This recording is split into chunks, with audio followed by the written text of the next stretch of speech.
patch with YouTube. This one, I heard of so that. no more Yeah. country music anymore. Oh, What? I like the country What music. is this shit? I like the country music, the occasional rap track. Um, Hmm. I don't know. I'm honestly just Ooh, surprised we never got K-pop. I think we did. You know, I'm sure we got like anime music at one point. Did we? um, I don't remember that. wow. I mean, uh, Jeremy and Vlad, you've not like how you doing? You just quiet. Kind of tired, man. You tired? As per usual. Oh, guess we'll never know how Cat and Vlad are doing. Well, the only Sorry. one we are waiting on Roll 20 is you, Nina. It is that's very true. Mm, It's very true. My Chrome's been weird. Uh, it's asking me to log into Roll20 and I can't remember my password. Give me a second. Oh I mean, that's Oh wait, no. no, probably I why do. No, I do. No, I do. I do. There we go. they're just infuriated with you. That's why they're not talking. And Password then gods are disappointed. you sound a bit scratchy, Cat. I'm sorry, it's weird. I'm Oh, weird right okay, now. never mind. Were you physically running behind someone?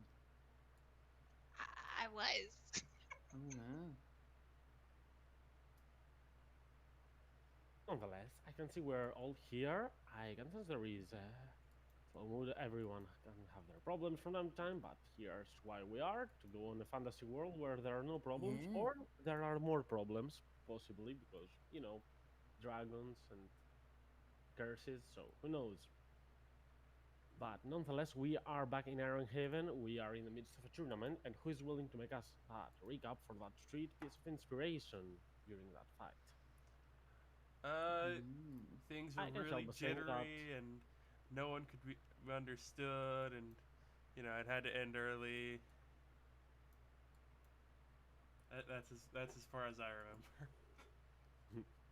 I mean, if you want to Um, try it, I wouldn't mind. It's up to everyone. But I can assure you that it did start in the midst of the quarterfinal against the people that turned into quarries. I can try. Okay, Ogvar, go for it. So we finished off our combat with the brain worm snake people, um, who also had crab arms. Locke jumped in on the action to save his friends after a bit, and we dragged the corpses of these fellows back into the jail, or well, I guess it was like a sort of prison deal. I don't know.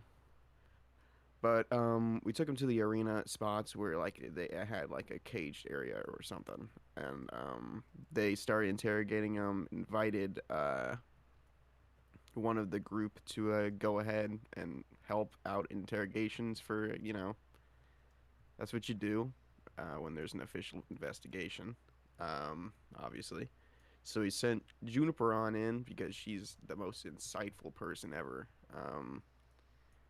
And yeah, uh, Nina poked Ogvar in the back and made him invisible to just follow her creepily.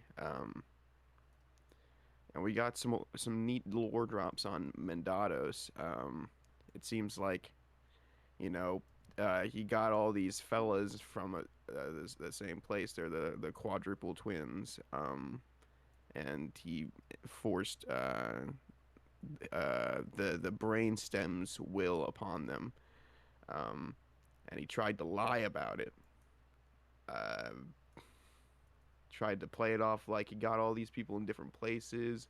He tried to lie about how he wasn't a part of it, like he didn't really want to do any of the things he did. So basically, all of his lies fell apart because of just one. And from there, they were like, "Yeah, I guess we'll lock him up, just to be sure." And after some chatting with the guards, the proprietor of the event, of the arena, was like, "Yeah, yeah, sure. I mean, I guess the other people can come back and fight since they cheated. I guess.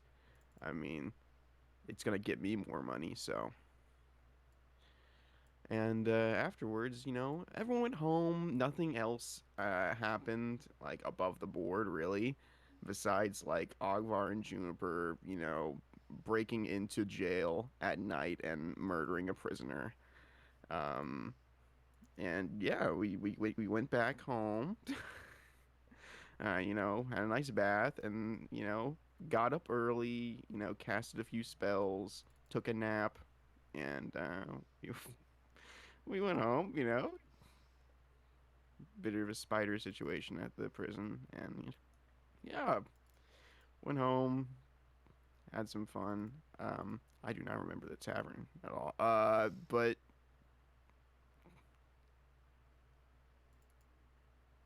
like, oh yeah, whatever. We killed a guy. That's about it, and that I remember. And we went back home, rested, and then we left to um go to the arena where we fought more people again. This time, we are fighting Kuov, who apparently Locked didn't very much like the battle strategy of Kuov. Bit of a drama going on there. And Carl whooped our ass. And that's kind of where we're at right now. Hmm.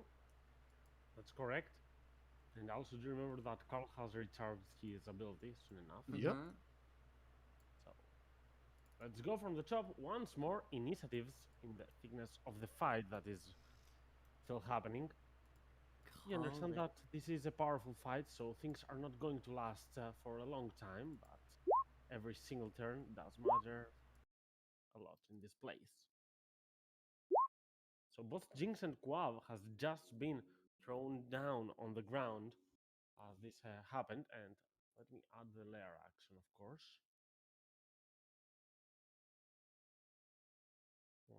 One at 20 and one at 10. uh, Nina doesn't get HP back when Jinx goes down, right? It's only when they die that she gets the HP.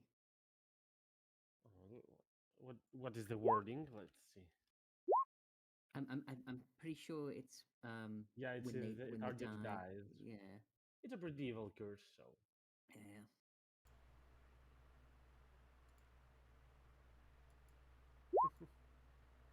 so let's set that. And sending Carl is actually the next one to play. Okay.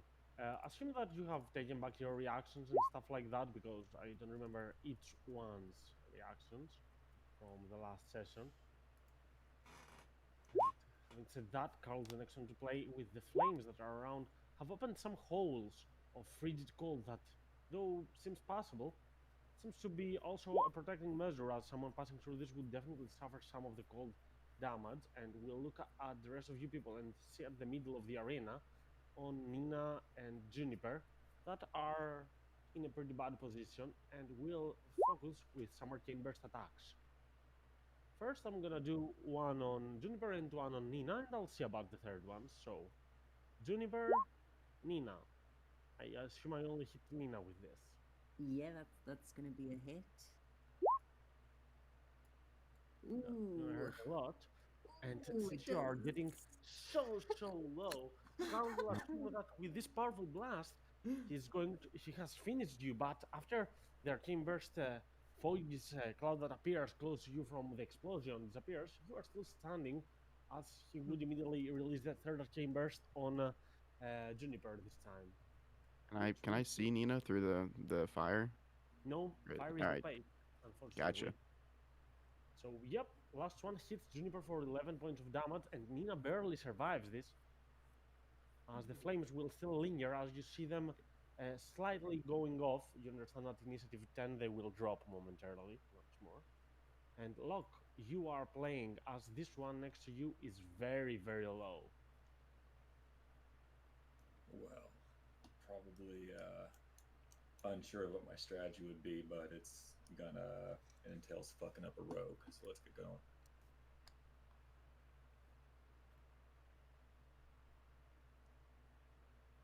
wasn't supposed to be advantage. I apologize. Was it a reckless attack? It was not. No, It was wasn't. not. Just because I know So- his fucking sneak attack. So yeah, unfortunately this one will not hit. But your second strike, thanks to Nina's blessed. Nina, can you roll me a concentration Con on save. save? Oh, thank you for the. Oh yeah. This is 12. You're Yeah, it's fine. good. So this will actually hit the Master Thief, the Tiefling there, which will drop down into the ground immediately after the strike. Oh.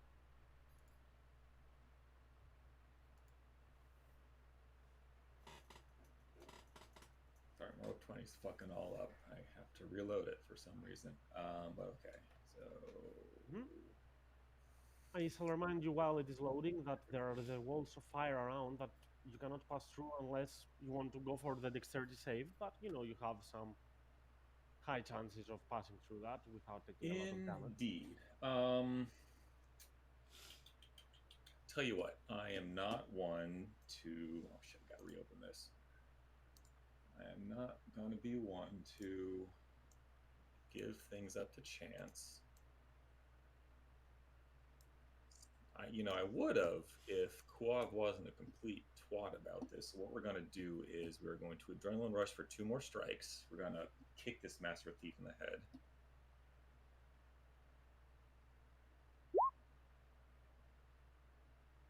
And that will definitely finish the Tiefling that will disappear once more back into safety. Its eyes open and then- watching as a spectator. Yes, and then Locke is going to slowly walk through the flames. Alright, as you do that, I need you to roll me that dexterity save.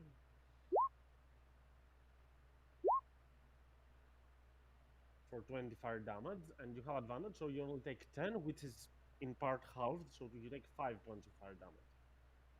God, this music is so loud. Just a second. Okay, there we go. Yeah, lower it. And then we are going to give our last one Quav. Locke's just going to kind of kneel down, look at his unconscious breathing self, and just, with a sneer and shaking his head, just, rolls dictate, but just kind of knock him out. So that was a key point for Flurry of Blows, right? It was, yeah. It was. Okay, as Quav, of course, will also disappear back into safety. As Tappy, you will see Quav appear in that place. Ah, damn it. He is too strong. And finishing up my 45 feet of movement, that's it. Okay. Brennan, you are actually cornered a little bit into these flames. You realize that if you stay a lot near them, you might get a little bit charred at the end of your turn. Alright. So Braden's going to take a couple steps back just so he doesn't get burned.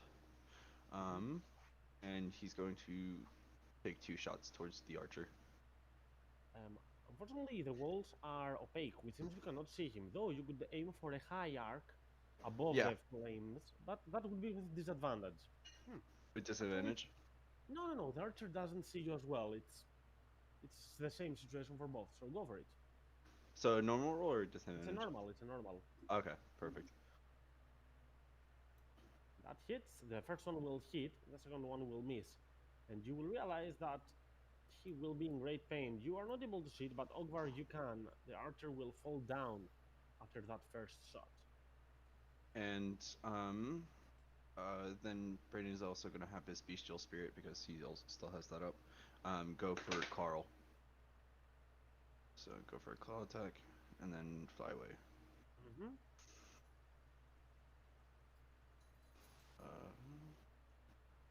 That will hit, definitely. For Very- 10 points of damage. That means Carl will have to roll a constitution saving throw for the wall of ice.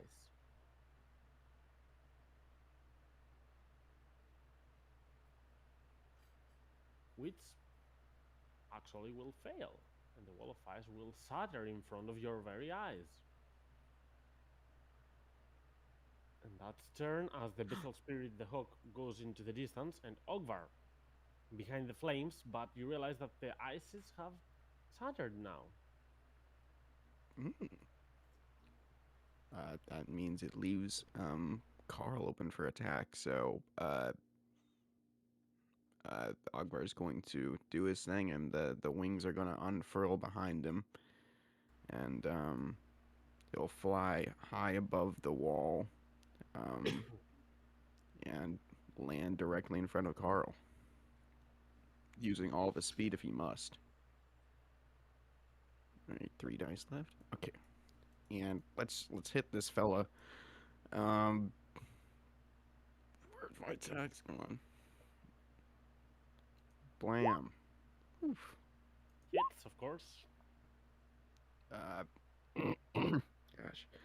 And I'd like to move him into the fire and the flame. All right. That will definitely hurt him. I'll just waiting for the rest of your turn to see what else you're gonna do. Okie dokie. He's gonna walk up again. And make another strike. Boom. Hits, of course. Blam. All right, and He's blooded. I'm gonna juice this one up. See if I can finish him off. For 7 force damage, and he needs to make a strength save. I made it 16. Is Okay. that enough, or is it 17? No, I think you beat me. That should be fine. Yeah. So yeah, that's about it for me.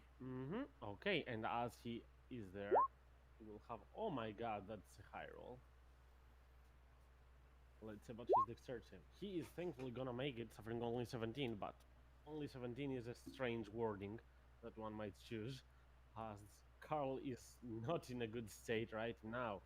And Jinx, being the next one play, though unconscious, let's see about her health dice, and Jinx, with that fail, will be escorted to safety, teleported immediately by the wizards around. And Juniper, right now, it seems like you're in a winning matchup. It's your turn.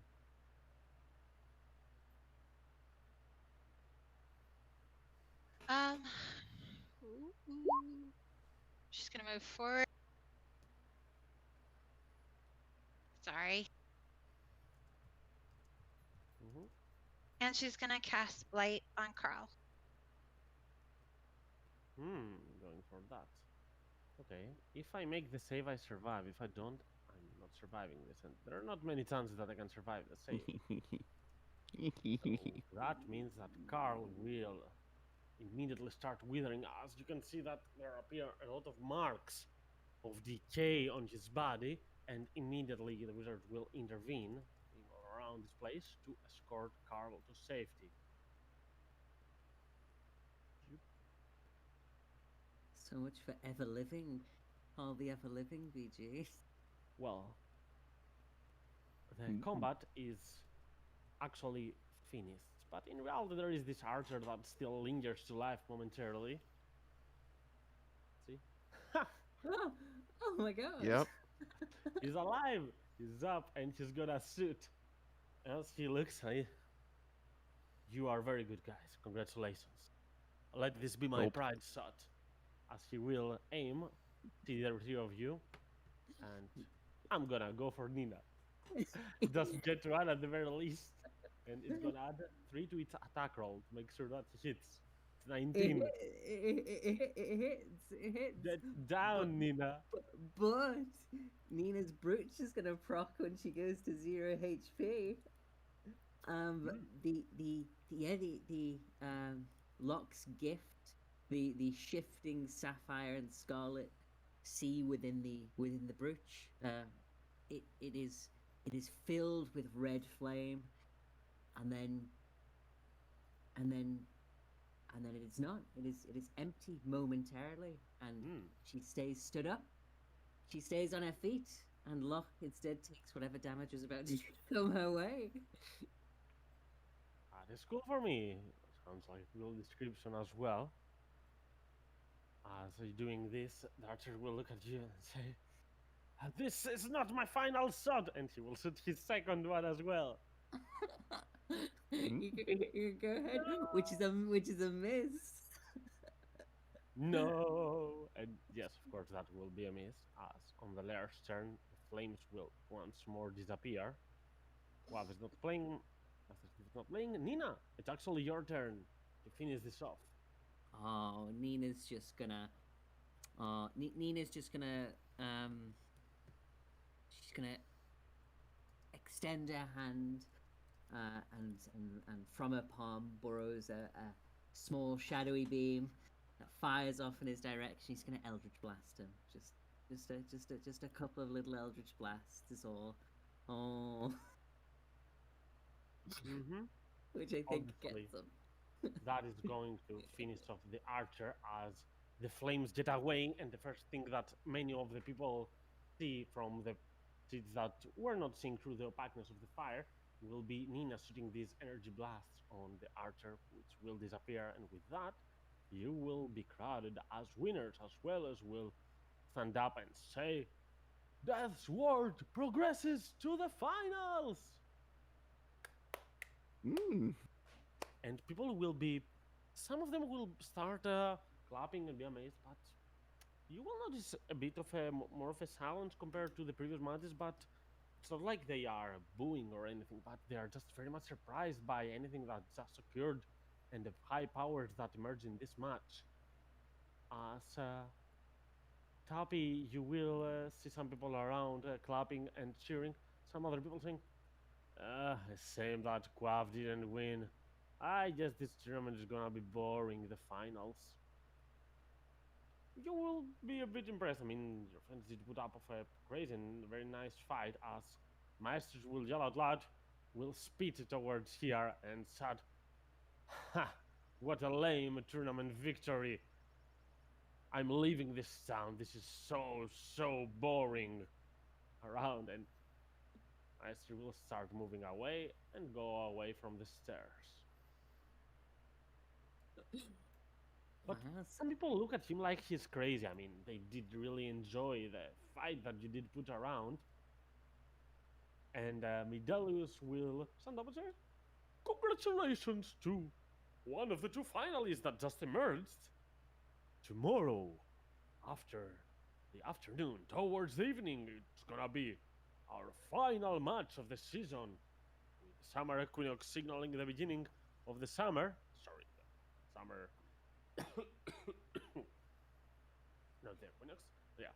So, Gesundheit. with that- yes, that's the word. So, with that happening around, we are gonna have the finalists battle on each other, which means Death Swords against the Elharian heroes are going to march into that. Mm? The arena competition for today is over. And people will start walking away as you are like heroes right now. Some people will go right down on the arena as it's closer to nighttime once more. And people will be cheering for you all around, saying the big better stuff about you. And Tappy, I did send you the amount that you would win, probably from the arena. Yep, I did send it to you last time, though it wasn't finished. It was almost certain that they would win at that point, and I added it on your character sheet. Oh, I thought that was for the last match, not this one. Oh, was it for the last? Yeah. But I did send it to you after the arena. Yeah, because it was Convivish, because it was the one Toppy was fighting in. Okay, I see. Don't mind me then. That doesn't matter. So, yep, your friends are going to be partly, some are going to come closer, some are going to look for autographs. Especially for Brandon, they seem to have a lot of compassion, and they have been following up on you on the news in regards to Lupa and her injury. They seem very compassionate about it, and it's your little mascot in here. In regards to this tournament, he has played in some powerful fights as well in the past. So you are all doing very well, as you will be escorted, of course, once more to the weight rooms, seeing the rest of you as well as will emerge. Congratulations. Really, when I first met you, I was certain that you had potential, but to be like this after that many months, it's surprising. You went a long way. I mean, I was vaguely like this at my primes. Now I'm just an old geezer, but it doesn't matter. congratulations on your win, on your victory. The final matchups are gonna be a bit interesting. They have a lot of similar styles to you, I would say. So I'm really looking forward to see that match. Mm. Thank you for your congratulations, but it might have surprised you, but no, I had no doubts at all. We were going to win. We are unbeatable, Nina says, like hanging from Locke's shoulder. like, um, we. This next round is already in the bag. I can feel it in my bones. Did something much more interesting than I know about happen in the last few hundred years here on the material plane? There was this guy in the audience talking about leaving town because the match was boring. Yesterday we fought these weird mind monsters. Why Oh, is that boring? People get really attached to like their teams that they support, and when they lose, they get into like pissy fits. It's all. Is there any I art? can chime in for that. It's not exactly that you were boring. Don't mind me for that, but you know, people that know a lot about fighting and have been in brawling pits in the past and stuff like that, they most likely are cheering for you. They like the way you are fighting and enjoy this in a way. The people that don't have any real idea about fights, which are a lot of the people, obviously. There are a lot of commoners here that haven't seen real combat in life. They tend to believe that a fight in reality lasts for a lot more. And people that are made for show, other showmen, other brawlers around, tend to cheer for other teams that tend to prolong fights a lot. You tend to have smaller in duration matches, though they did really like the matchup with the Quarries, but that was not exactly a tournament match, you understand. We really thank you for that, though. So that's why some people haven't come to your favor, which, to be fair, is close to the other team that is in the finals, which makes sense. If someone can finish the job quickly, they're more likely to win, aren't they? Oh, are we supposed to go slower? I don't. No, you're not supposed to do anything. You're supposed to win. That's what matters in the end when it comes to that. But obviously, people will cheer for other people. Do you care more about being the best brawlers and fighters in the country? Or do you care about being the most powerful showman? What does matter to you the most? Because they are a bit different things. Yeah, don't worry about that too much. It's a balance. But for the showmanship part, there's supposed to be a respective symbiotic relationship in that where the other team can kind of do the same thing if they had a strap of fucking decency, but some of them don't. Yeah, I thought that guy you're always with was supposed to be like flashy, but like he was gone in like the first 5 seconds. No, I think Quav Jinx was saying that Quav was pretty down after his last lost lock. I think maybe he took it personally. Maybe I don't know. Maybe he didn't want to lose again. No, I don't know about the personal matters, but even though Quav was the one that turned invisible, wasn't he? Yeah. I don't remember their names that much, but nonetheless, yeah. Though he did get an advantage due to that and tried to deal some real damage to your team. If you notice the way that all of them attacked you people, they were really spread out on their attacks, trying to prolong that. I mean, they are quite the showmen. That's why people cheered for them. Even though some of them focused their attacks on one another, almost none of them attacked the same person. They split their marks to an extent around, so that the fight would be a bit more prolonged.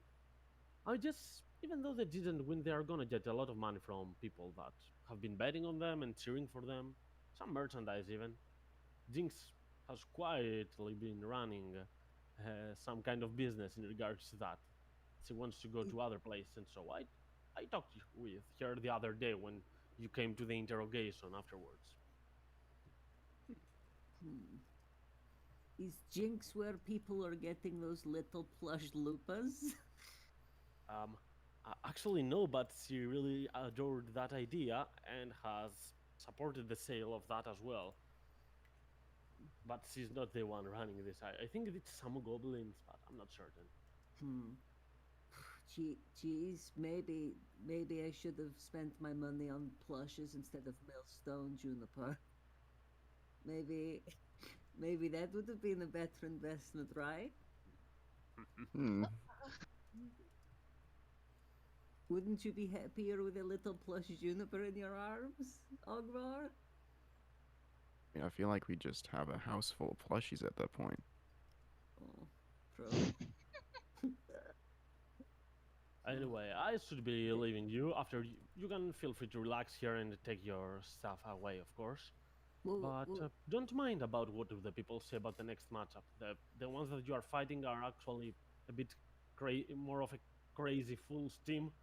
I haven't seen a team like that, but if one is close to them, it's your team. So try to bring your best game. They are, I don't know, they're maniacs. I can describe it all ways. Kevin What was their name again? They were the Heroes of Ilarion. That was how they're called. It's an adventurers guild in Midland, and I believe they've sent some kind of representatives. I don't know exactly what's going on, but they are really strong as well. You ever heard of them, Locke?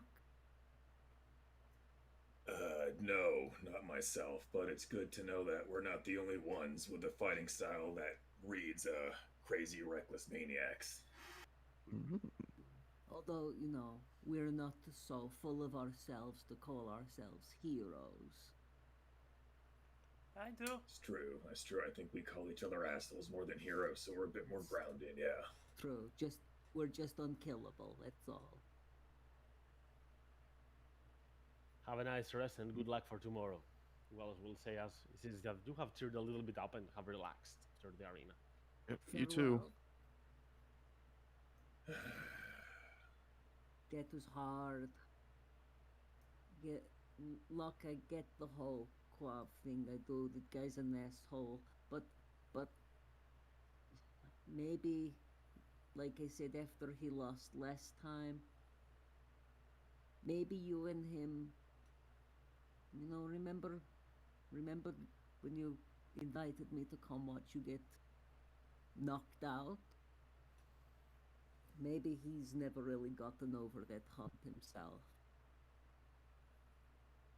Maybe he really, really didn't want to lose. Up until this point, Locke has just been kind of, furrow-browed simmering, but with Nina bringing up the whole fight that he brought her to, he takes an honest pause and thinks about that.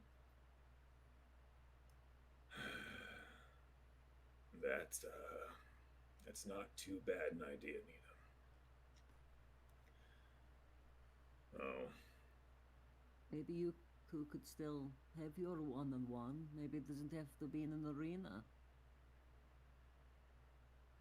Or maybe it does. Maybe tonight you two could come, you know, at sundown, meet in the dusty sand,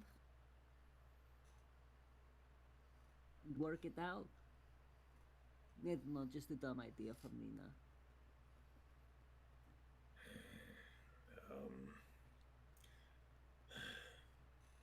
If there's one thing that I've fucking learned from you and from those other two is that complete anger is sometimes not always the way to go, so you might be right on that one. We'll see. It's okay for you to be angry, though. Don't feel guilty for it. You should be pissed right now, but... Well, I'm going, honestly, Neens, I'm going between kind of taking what you're saying, but also I want to fuck up a tavern if I happen to run into him tonight. But we'll play that by ear. I'd love to see it. might as well try to be good before tomorrow's fight anyway. So Said but true. If it's anything like this, we need to remember if there's a dude wearing robes, we gank that fucker like immediately. Because every time we haven't, Nina ends up like crippled and burnt, and it sucks. you know that has been a theme recently. Fucking apparently, so that's not too bad an idea. Yeah. If there- Yeah, I mean, I definitely thought that guy was gonna be like the downfall of us. Like, we were like super close. What was his name? Carl. Carl? Yeah. Such a powerful name. Do you We should have known from the get-go. do you think Truly, I mean, do you think he has a hat? You know what they say? It's always the ones you don't expect, and that was fucking it. Do you think mean- he has a head? Did you ask Teppy? Yes. A Do you head? do you think he has a hat? What, like the thing you put on your head? Yes. I mean, maybe. Juniper made the same joke. but no, I mean, if there's anyone to have like a dinner party with, I might want to like, see if Carl's open. He seemed like a nice guy, like genuinely. That and that ranger fellow. That's true. No, I mean, Jinx was nice. Like, I felt bad hitting the shit out of her, but at the same time, I didn't. But, they wanted to win. They wanted to win. It's, Walia says well, it's the problem, right? If one team is all about showmanship and the other team's all about winning, the team that's all about winning is going to win, right? It's what you said, Locke. It's a balance. No, that's extremely fair. And I mean, if you don't know the team beforehand, you err on the side of winning because that's why you're fucking here. But just thinking about, just thinking about talking with Quab all those times before to strike that balance is just getting me pissed off again. But that's in the past now. It's in the past, and like you said, you'll have a chance. You'll get your chance to, I don't know, rub Knuckles with his face. Well, regardless, there's one thing I just wanted to say. This being the semis and all, being a more it gets more contentious as we go on, as it fucking should. But I don't know if I vocalized this before, but thank you for doing this with me. This has literally nothing to do with everything else that we've been trying to pursue, like all the real shit, be it Ogvar's family or, Juniper's mom, or Brennan's got people on another island apparently, and Nina, your thing back home is chief on my mind. But we're spending time doing this because it's just a dumb little thing that's what I do, and it You think it's a dumb little thing, Locke, but I mean, I can't speak for everyone, but it's not like I'm not getting anything out of this. It's not like Juniper and Ogvar aren't getting anything out of this. It sounds dumb, but gold isn't everything, right? But there's a reward for this tournament, and Millstone isn't going to build itself out of dust and empty coffers. And, well, it might have only been pretty recently, but you remember what Sphinxy said about immortality, about living forever? The one thing the gods all have in common is people know their names. And, well, if potions aren't on the table, if there isn't some secret way for us to never grow old, then, well, at least people will remember our names.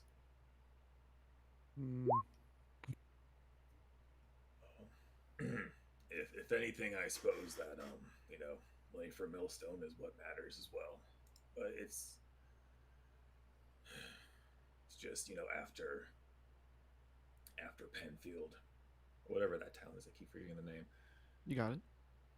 It's just hearing about this tournament before all this other shit started getting so fucking heavy. Which I've never fought in front of this many people before, and it's kind of just been a thing that I've wanted to it's just what I've been doing. So regardless, just thanks for keep getting beat up because of me. I do appreciate it more than just a fucking show tournament. Oh, you're welcome. From me, at least.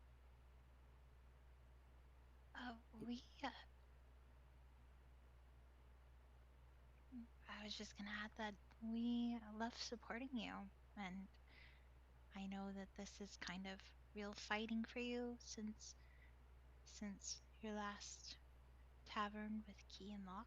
So whatever we problem to can do me. to be behind you. I mean, it's fun, Locke. I mean, to me, it's not like a boring, like I said before, it's not pointless. It's honestly, as stressful as it is sometimes, it's kind of nice to just get it all out. And maybe that's me being weird, but I like these little tournaments. And they ground us, they keep us coming back to Ironhaven. I think we would have been hermits, like living in the wilds with like Juniper's house becoming a dusty squatter's wreck if we didn't have it to make us come back. Well, just to put a button on it, I do enjoy the shit, like seeing you gang some fucker up hundreds of feet. That shit doesn't get old. But even for sport, I don't like seeing you or my friends getting beaten down. It's because this is just some fun shit I wanted to do, but doing it and then you being alongside me, all of you, it does mean a lot. Yeah, I don't mean to fucking waylay rest, because we all fucking need. I just wanted, just added tomorrow. I don't think I've actually said that. This is all fun and games. This isn't like saving fucking families or anything. So I just wanted to say it. Definitely. I mean, those brain things weren't very fun, but it. I like doing things with you. It's nice to just relax a bit, I guess. It's not really relaxing, but just doing things with brother. It's relaxing now. Yeah, like it's bonding. Afterwards.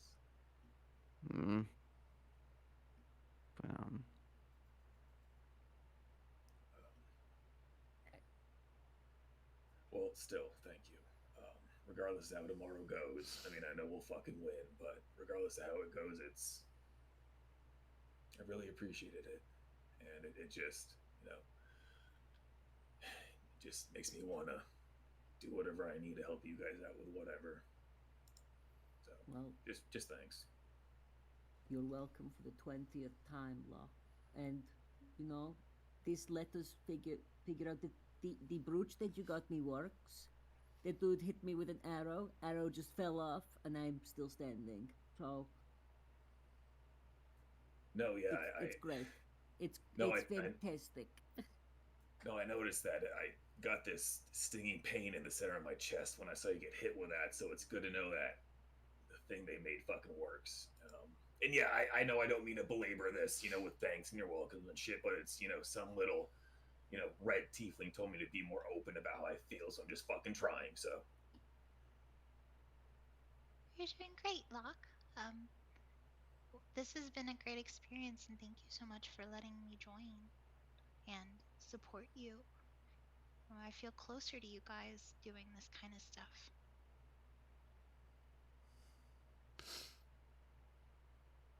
And I feel closer to you just watching you absolutely obliterate people, Juniper. It makes me appreciate that side of you No, yeah, that you don't show. you being here is fucking clutch. Seeing you just straight up, like I don't know what you like withered his skin or something. Like whatever you got going on, it fucking works. Your raisin thing when you raisin people. I'm glad that you guys like it. Like seeing it, I wouldn't want to be on the receiving end though, so just bear that in mind. It's cool to watch. Yeah, Should we we should should we celebrate. leave? I Yeah, mean, we I think that's a great idea. I mean, we this was a pretty big fight, so maybe we should I can cook something. I can make some, you know, famous Ogvar ravioli, you know? will it be burned? Yeah, I was gonna say it's not gonna be like the lasagna I saw you make a couple nights ago. No, Juniper can help me out, I'm sure. Um, it'll be Well, okay. why don't we just go to tavern so we can all just enjoy it, and you don't have to like labor over food. But You know what? That's fair. That's fair, Junes. You are actively bleeding out of the ears, big guy. I think we should all just kind of sit and take this one for ourselves. I agree. okay. You can cook next time. You could get some stuff from the market on the way back, Ogvar. You could make food while we're in the tavern. If you just get some dough and some meat and just put it in your mouth and mix it around, you'll have your own ravioli. No, I don't want to be alone. And that conversation will start unloading itself as you walk outside of the arenas and Ironhaven streets that you have been quite used thinking about going to the tavern or Ogvar's and Juniper's place or even Primal or whatever place you might want. And as you are walking down the streets alongside you, a woman will sow herself through the corner and nod you to stop with a big smile over her head.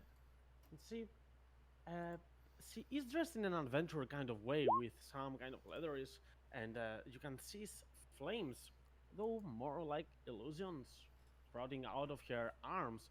And she is wearing these golden glasses with some red lenses on top of it. Obviously, she is having a lot of equipment and is holding a very powerful staff as well on her back that seems to be like a blazing torch.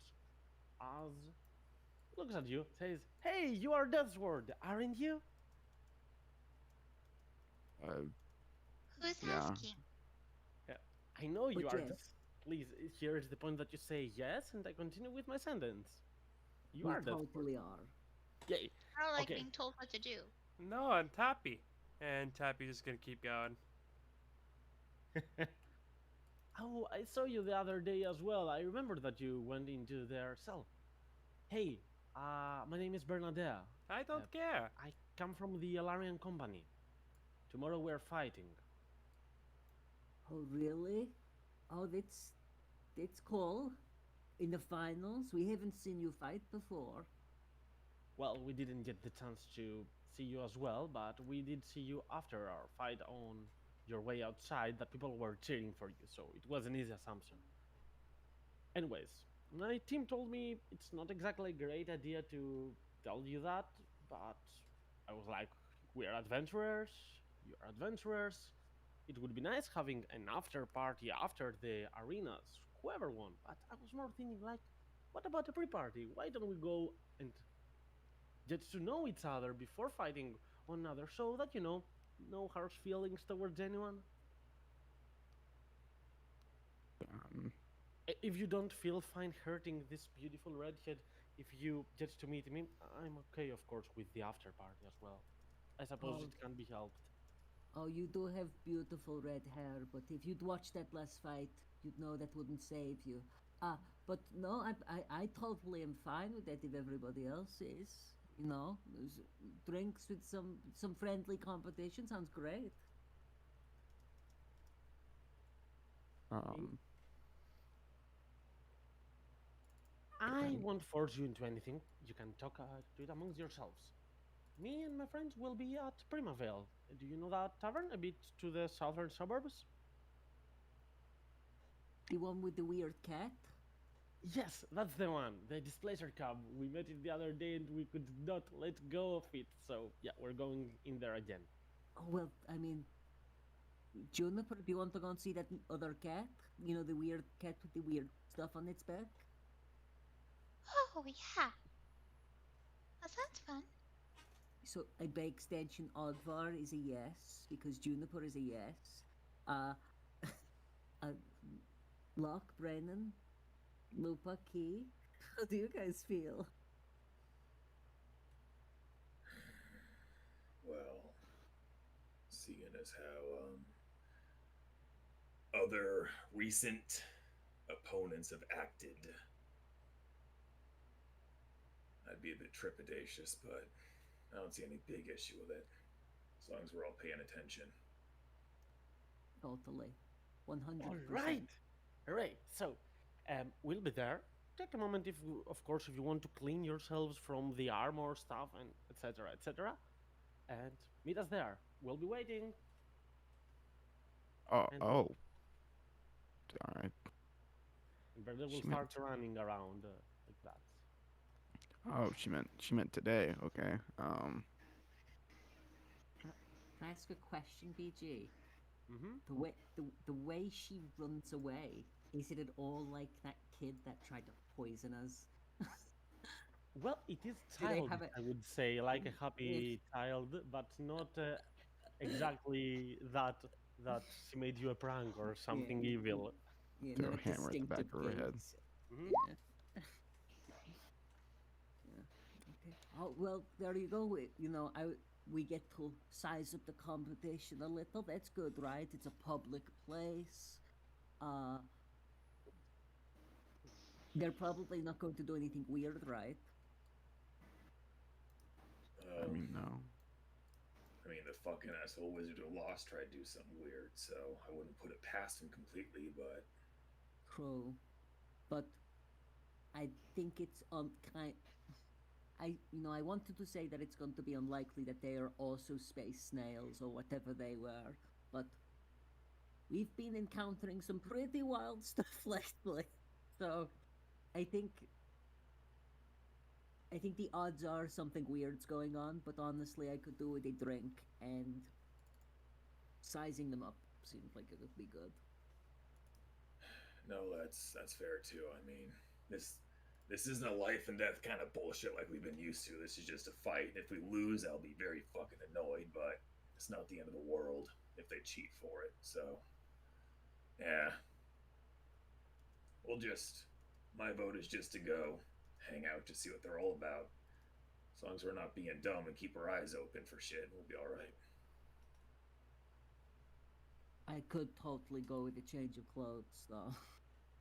If we do a little detour to the the Kara residence, that would be great. Mm. Yeah, I'd like to take the armor off. If that's okay. I didn't want to stop us though. No, it's best to get cleaned up. A lot of us are still bleeding, so. Just a little. Do any Okay, of you great. want some healing? Oh, that would be totally appreciated, Tappy. Maybe once you get back to Juniper's place. Have you seen Juniper's place, Tappy? Yeah, you haven't seen it. I have not, no. These guys like own a home in the city, so you should come, and then we can clean up. You can do a little bit of healing if you want, and it'll be great. They also own the most impressive and just, majestic, that's the Majestic. word, piece Mhm. of art in all of Ironhaven. It's worth a look. Nina grins, knowing that her mind went to the exact same place as Locke's did before he'd finished his sentence.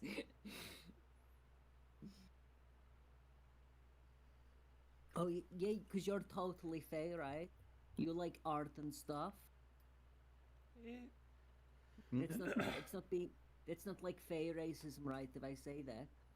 it depends on the Fae, but I am a member of the court. It is rather nice, yes. Great, you'll love it. It is amazing. Let's go. Court. And as you get to Ogvar's and Juniper's house, you can feel free to get the benefits of the short rest as you get to relax a little bit and clean up your injuries or anything that might matter for you. And Nina's gonna give her armor a once over. She's not gonna go armorless.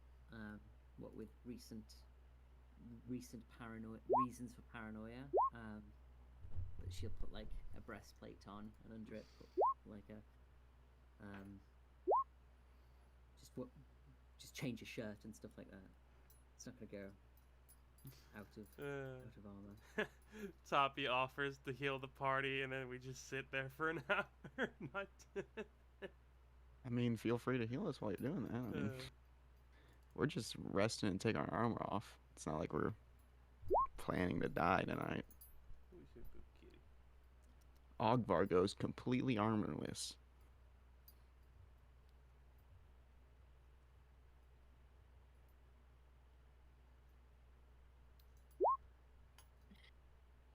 Nina had 1 hit point, so she's gonna roll a lot of hit dice. Oh, correction shield, roll 1, I guess. Uh-oh. I think in the spirit of Ogvar, Locke will also go armorless tonight.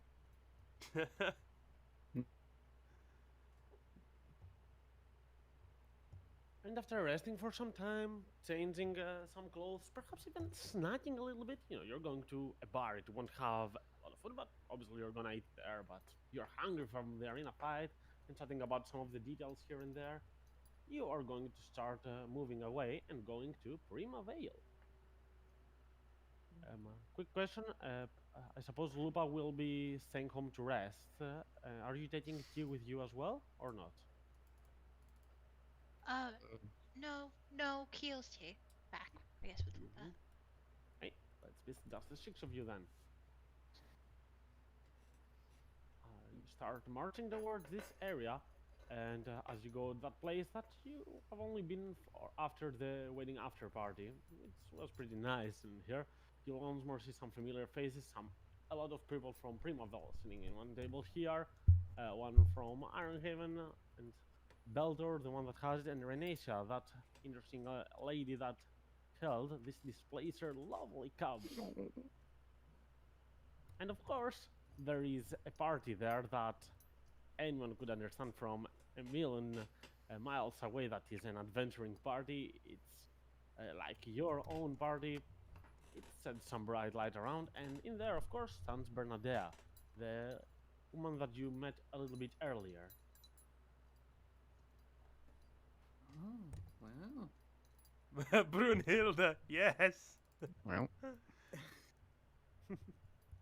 Well, here we are, you guys, so best behavior, right? Learn as much as you can so that we can screw them tomorrow. Because they'll totally be doing the same. Yeah. oh, Just hang out, learn what you can, but take drinks only from the bartender, not from them. I mean, As you enter, the first thing you're going to hear is this faded blonde guy. Looks like a boy, not man, it's like 19 to 20 years old, somewhere around that. But he's saying in a very low tone and voice. Okay, Bernadette, I get the reason, but I don't believe it does matter knowing them or anything. Everything like that sounds like it's in vain. And then, oh no, there they are! Bernadette will say, hey, over here, come, join us.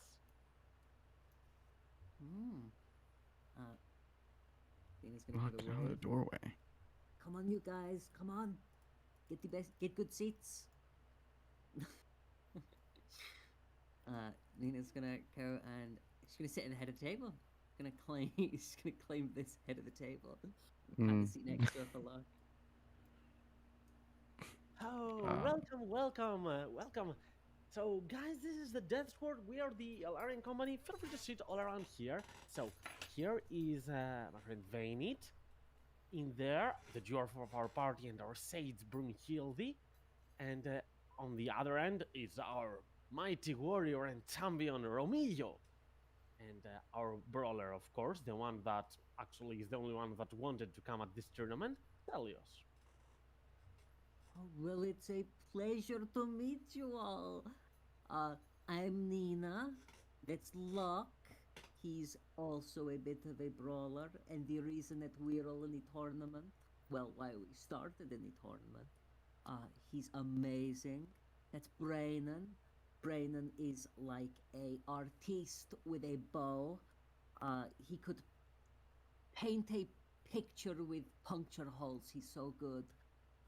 That's Juniper and Ogvar. Those two are the swampiest couple you'll ever meet, and you should fear the living hell out of them because they are like they are amazing.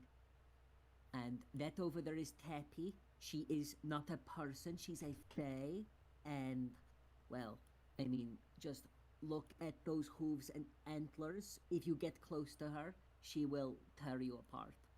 And in the best way, I say all these things. And we are all beautiful in our own way, just like you guys are. Very nice to meet you then, as each one of them will know towards your location, but especially this man here, he seems to come from Primavel. He will get up high, stand up, do a heartful bow, and my pleasure to meet you people. As you notice, I've brought these adventurers to a place that resembles my old country. But more than that, I really looked forward to see what my enemies for tomorrow look like. They say tomorrow's enemies are today's friends, or the opposite, I'm not certain. I But think now it's that I get a both. look on you, you do seem actually powerful. An all-out brawl tomorrow, look at that. Well, it seems like neither of us has seen each other fight, so tomorrow will be an amazing surprise, I'm sure. But it really is a pleasure to be meeting you all. You're the first team that's been quite nice, except the last one. One of them played at a wedding of ours. Mm. But still, Bernadette, thank you for the invite. It's much appreciated. No, you're welcome. I mean, we did hear some of the rumors from about you all around, so I thought it's not exactly fair that we know some stuff about you and you don't know about us. And yeah, I was. And she will get a bit lower here to so that her allies don't hear that much. My company, even though I like them and they're good, they're not good at partying, so I was looking for another way.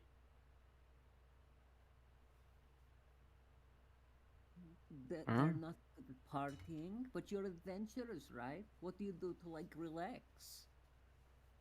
Vainit will be the first one to answer. Nothing. Or music. Music's good. Fellows will say, I usually tend to train until I'm ready. But recently I've discovered that even going outside at times makes you practice your charisma and your social abilities, and that is something that the humanoids like us are intended to master as well as the power of the fist. So I'm trying to go out as well from time to time. I'm getting better, I must say. Brunhilde will just slam the table. Just get me another beer. I don't get these guys.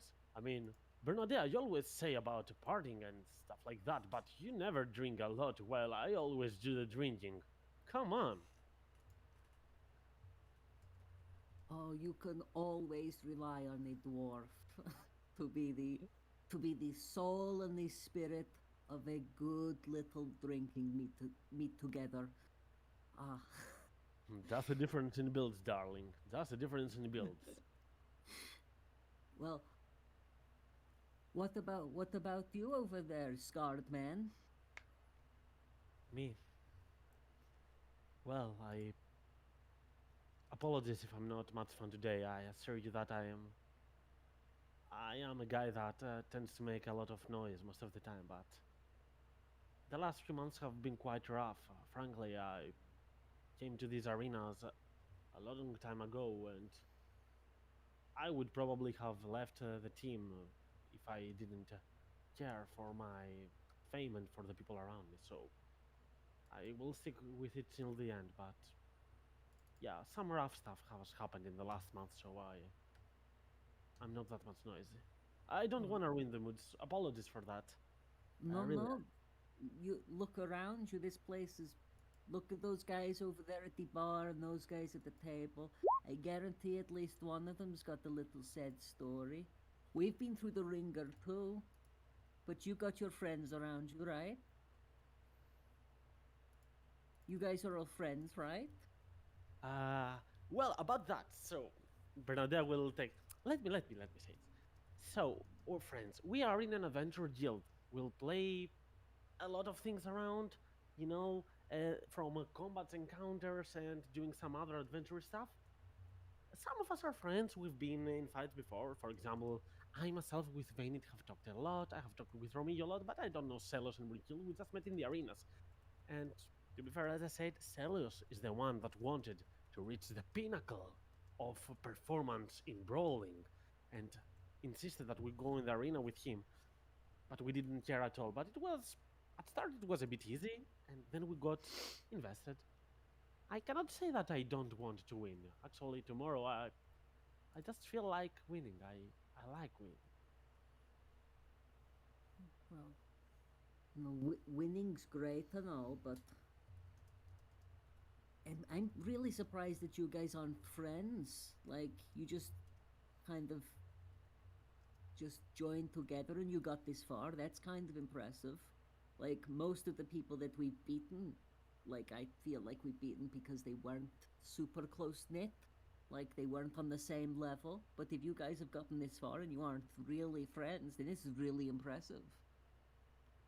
I do believe that. I believe we are actually powerful as a group, but well, it's to phrase this more properly, we're powerful as individuals. The cooperation part, we haven't gotten the hang of it yet. It's not working very well because we haven't been in many adventures together. I've mostly been with others. I've been in the Underdark for a long, long time. The last few Really? years. Yeah, it was really fun. I could burn anything there and nobody cared. We were down there recently too, actually. Ooh, nice. Where were you? Oh, we were. Ogvar, what's the play? Like, did did did you guys have like a country that you No. like? Is it split into? Just phrase it. We were beneath that place. That's how I remember stuff. I don't remember the names of the Underdark, of course. Oh, well, we were beneath Enoreth. Okay, that's pretty generic, Th- but I th- can th- see that. there was a giant cave with like a dragon mouth made of a dragon or something, right? I've never fought a dragon. Okay, so I'll stop you there. Don't name more. Do you want to play a game? I mean, it like looks around to everyone else. Can we have Okay. context, All right, I'll give you context. please? Let's raise the stakes a little bit. Okay, there we are. Vainit seems to disapprove right now. Okay, I guess. Splendid will say, all right, so we will play in teams. Our team and your team, okay. So each team will play in rounds. First, we will say a monster that we've managed to encounter, fight, slay, or something of that sort. If you have fought that creature as well, you will say the story behind that. But if you have not, you will reveal one magic item that one of you is using. Same goes for us. It goes both ways, of course. I mean, How do you feel about that? Looks around. I mean, it's fine by me. Can I make an look- inside check? Of course, you can do an inside check. It's not like it's gonna reveal anything. Yeah. I mean, I guess that's okay. I mean, this may be a fugue state. I did want to do the same thing, BG. It's like, Go do they ahead. want to know our items because there's some like fight thing they're gonna do about it? Give me an insight check. I can answer to that probably. I can allow one more. Braynon, Nina, Juniper. I actually did it to GM, but Oh, well, I did that's do a certainly prayer of healing for 21 if you want to go up Right. a little bit. Thank Sounds you. So, 50. look, you can notice that they seem adept at many things, but stealing doesn't seem to be one of them. So it seems like it's mostly about knowledge, about what they'll be fighting tomorrow, and about having a motivation for the game. I mean, I'm totally on board with any kind of game, really. Like, If you have something else to propose, I'm up for it as well. I mean, we've Mhm. played some drinking games in the past. Yeah, I know, Celios, you don't drink. Okay. Well, to be honest, we do have this card game that we are fantastic with, but what you got doesn't sound that bad. It's not the worst game I've played in the tavern. I guess No, we let- can start with one and So what are continue the with rules? another. Like just name a monster, and if the other group has killed the monster, they. And Locke's just kind of look around more out of game than in game. so Sure, qu- we can question. certainly do yours and maybe end the night with ours. if we can't, if we don't know the name of a monster, but we describe it really well, does that count? Because honestly, those things that we fought on that floating rock in nowhere, that was weird. Those were weird. That's Well- that's extremely fair. We fought a fuck ton of shit, but it's not like we've had a librarian next to us telling them what they're called. Well, we don't know about. That goes for us. I mean, we are adventurers as well. We don't know each monster that we fought, so we'll name the ones that we feel pretty confident in describing them. For example, if I have fought a dog in the past, but I have never known what a dog is, it's not safe to describe a dog by something that it's barking you to hell till you die, because not all dogs are that way, right? True. So let's describe the ones that we're mostly positive about. Or yes, I mean, the creature that we name is one that we've fought in the past.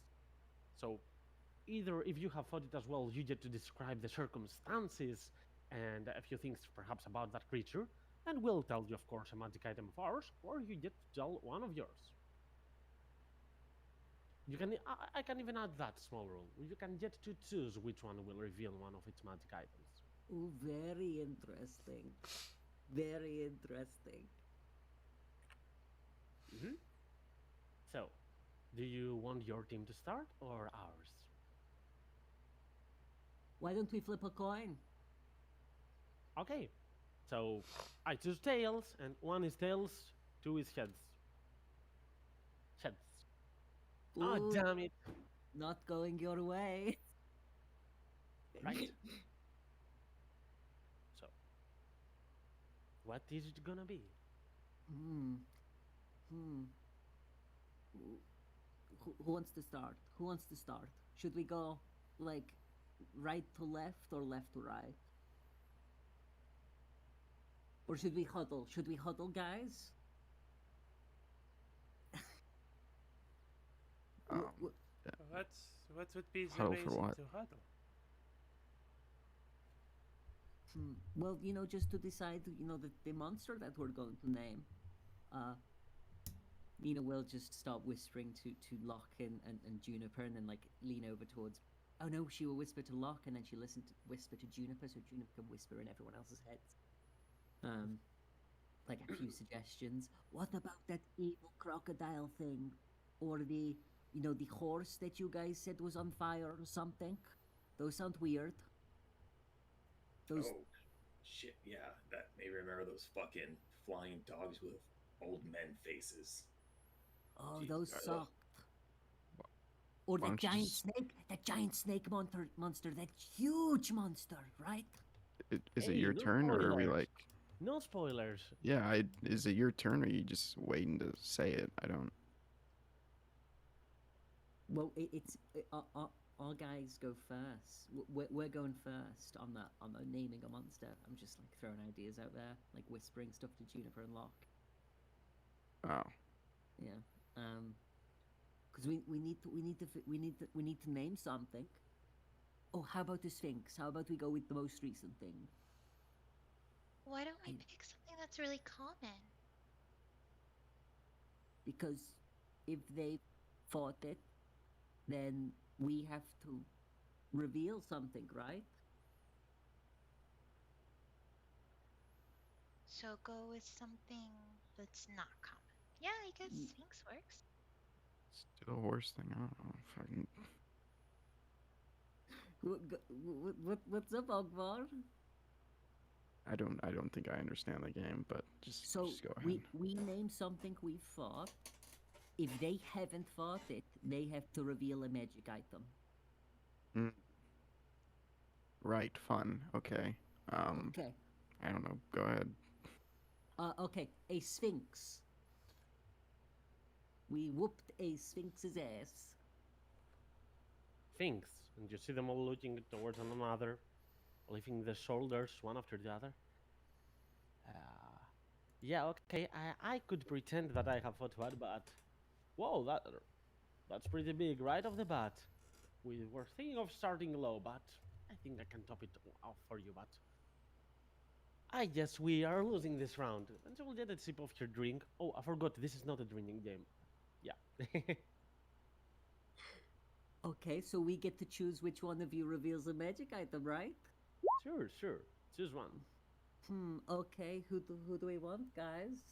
Locke motions with his eyes over to the very insidious looking boy with a blood violin. Bennett, I was thinking the exact same thing. Okay, how about you then?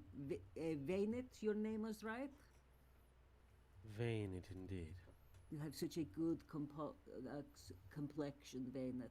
Such a nice complexion. I appreciate your kind words.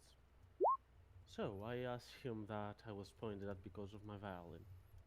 But I do understand that the point of the games is to delay the fun until the ending of it, so just for the sake of it, I'll show you this cape. And he will reveal a blue cape. It seems quite beautiful, actually. That has been painted, actually. I believe it's purple now. Let me check. Yes, it's purple now. It was blue originally. So, as he will show this cape of his, we'll say, this is called the Cape of the Mountebank. It's a cape that is able to take its wielder, the one that wears it, across many distances. It has potential. Good thing about it is that it does not really connect with you, so it means that you can use a lot of other items that connect. You don't have to attune to it, that's what I mean. Oh, that's pretty cool. It's very fancy. Yeah, You it's guys are. very warm. I hate it in the summers. Oh, have you tried like unbuttoning it in the summer? You are the funny one of the group, I see. It's what I do if I get too warm. I pull the hood down and I unbutton my stuff. Juniper, as you are there and you have a pretty high perception, you'll notice that Vane is looking towards your location and especially towards your horns at the head. Quite intensely at times. You might get to notice that and perhaps feel a little uncomfortable. I'm not role-playing for you, so it's up to you about that, but yeah. She does look a little uncomfortable. She kind of nudges Akbar. Why is he staring at me? What you looking at? Me? Oh. Yes. I guess I can't hide it, but you resemble my girlfriend, and I haven't seen her in a couple of months. She is a tiefling like you, and has the same skin color tone. And Bernadette will look at him and say, "Dude, how can you say it that easily?" But they asked. I shouldn't I? It's young love. It should be free, right? It's okay. It's okay. Yeah, right. That's what you would say, but you don't know his ex-girlfriend's name. Her name was Misery, and I don't say it metaphorically. Oh, Aww. that's such a Hmm. beautiful name. No, people, what is wrong with you? It is not. So it's your ex-girlfriend? No, my girlfriend now is called Al. My ex-girlfriend was Misery, but Oh. both were tieflings. Both had a reddish hue, and both seemed to be to some dark backgrounds, I'd say. Well, Misery especially, but I cannot say. I also has been through a lot of troubles. Wow, you certainly have a type, don't you, Vaynep? Good on you. Good on you. Our turn. Romeo will. Right.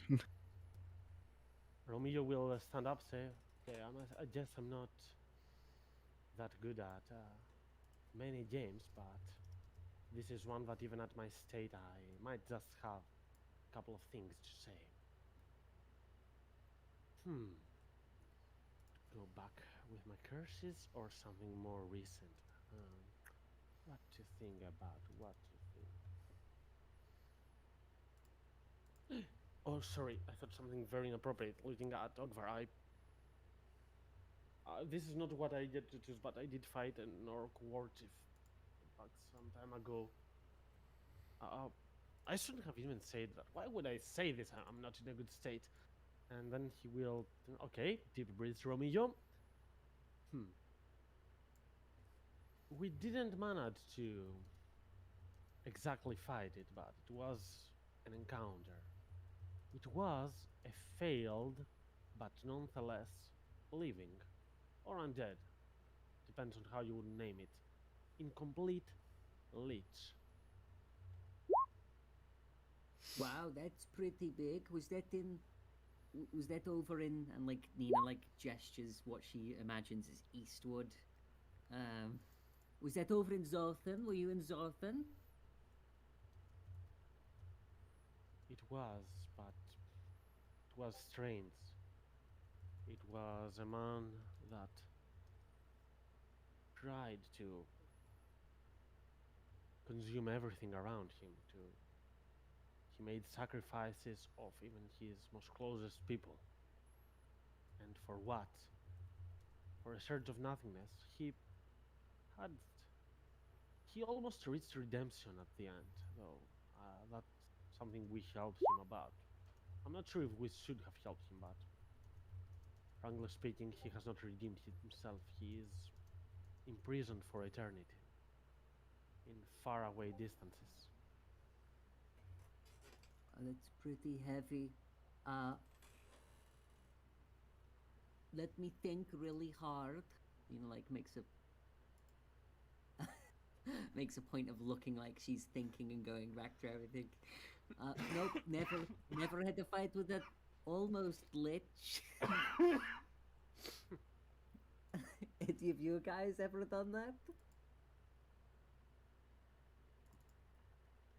No, I don't think so. not that I know of.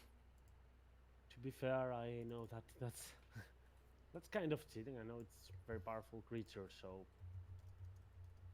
I doubt.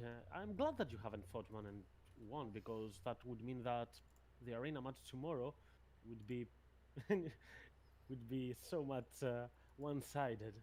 At Hey, least it's now it might matter. you started strong with almost lich. We started strong with, you know, godly sphinx that type thing. So it's totally fine. No, It's not yeah, even we the strongest thing we fought. we said something that people didn't even think fucking existed. So no worries about fairness. All right, I'm good that you understand. And he will look between. He will avoid looking at Ogvar because he seems to feel a bit of a shame for saying that previously. So he will look at. Locke was your name. What about you? What about your equipment? Well, if you insist. And Locke's gonna stand up and unbutton his shirt to show his tattoo off. Hmm. So what this is, see, when I punch you and it feels like a fucking landslide's falling on your face, this makes it feel like there's a couple more rocks on it.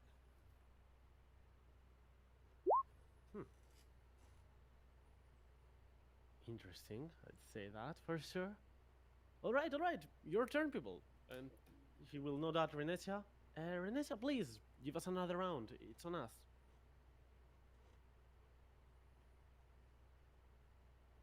Please do, Renesha.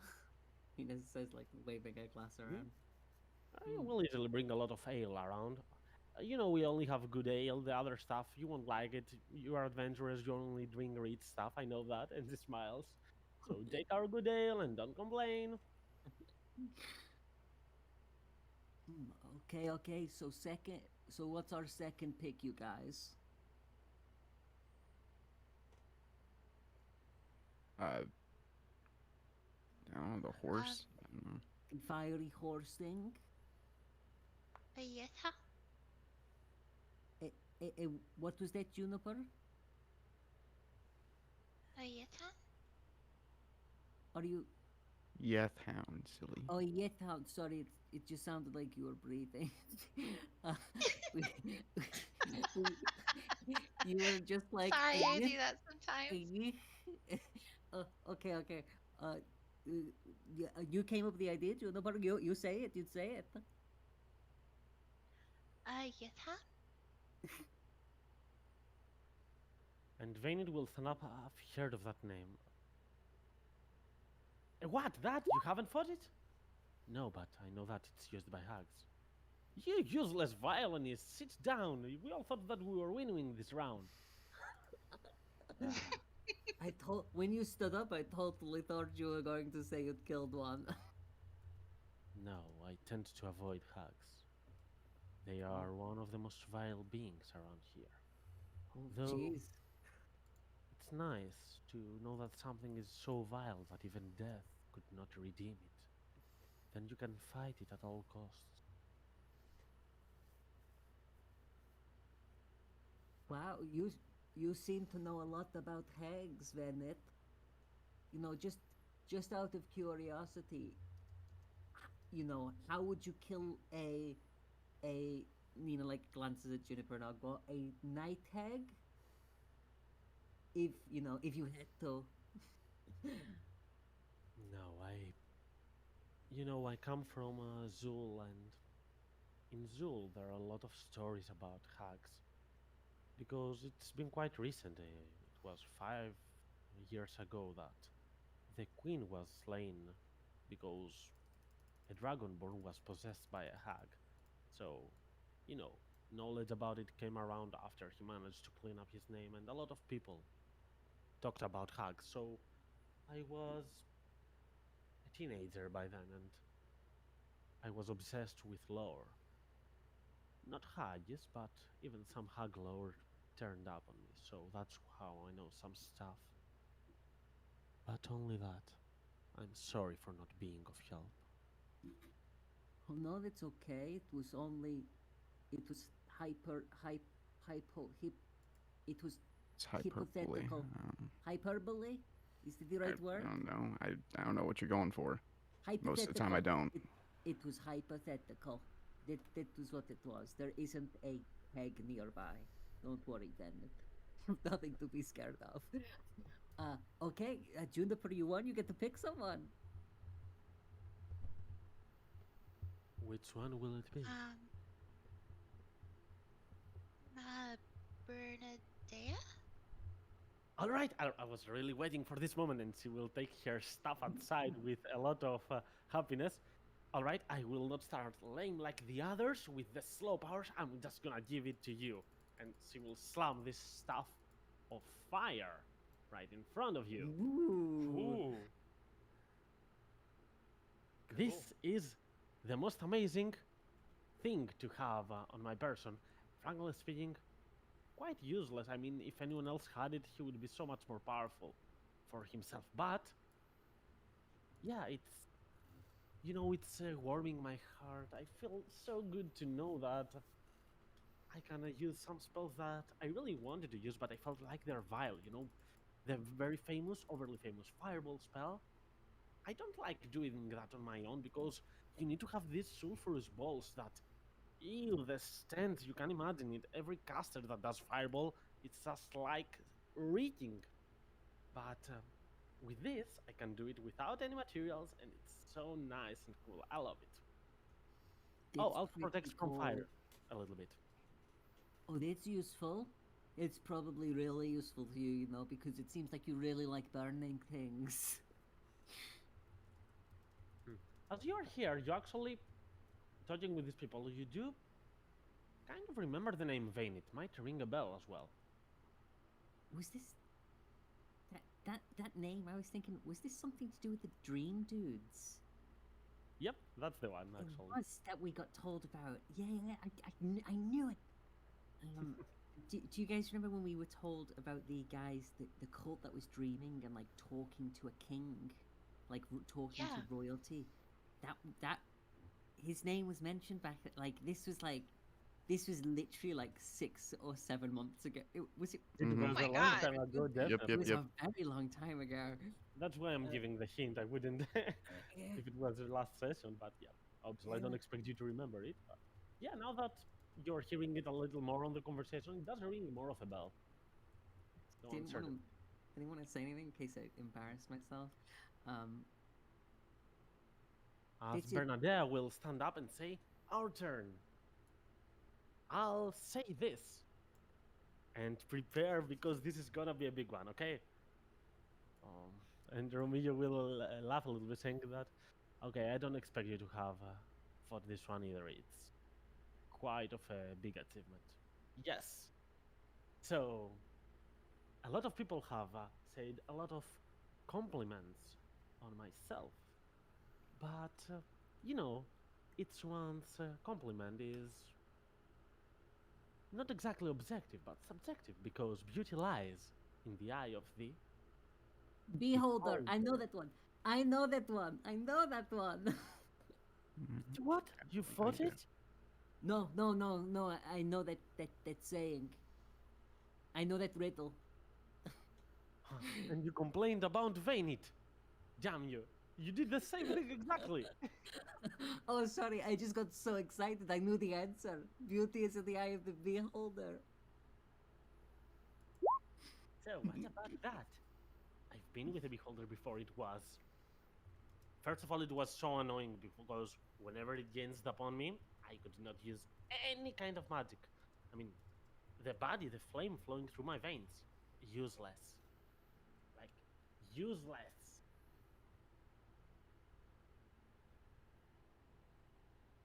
Uh, I I know what a bee. It's someone who's holding a bee, right? Like, that's the joke, right? You have a bee in the palm of your hand. That's the riddle.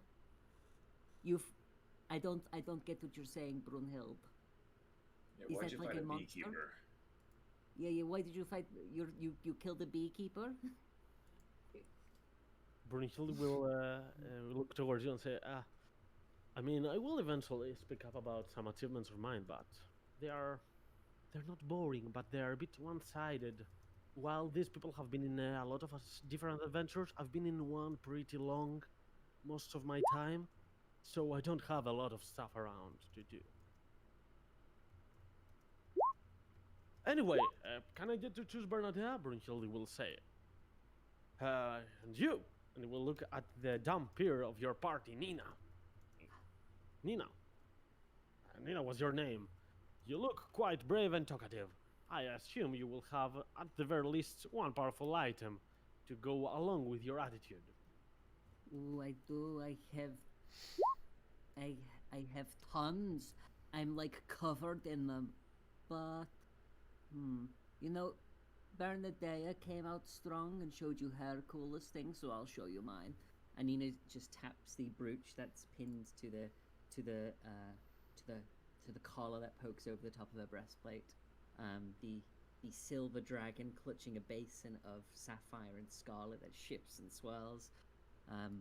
although is shifting and swirling a lot less than it normally does after being used earlier in the day. And she says, "This little thing," and then she like puts an arm around Locke. "This was a gift from my beloved here, and well, when I'm wearing it, I can't die. So you should keep a lookout. You hit me, and I'm not going down."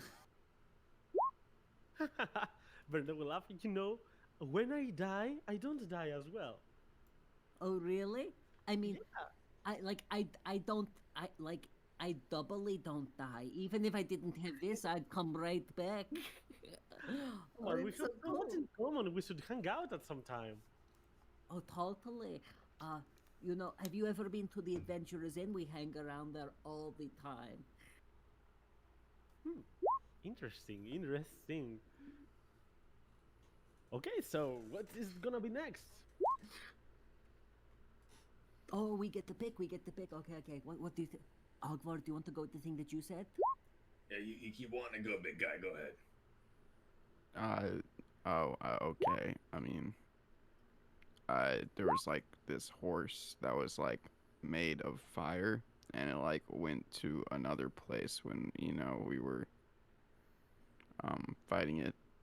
Oh, it sounds like it was a total nightmare to fight. I wasn't there. I didn't see it, but you know.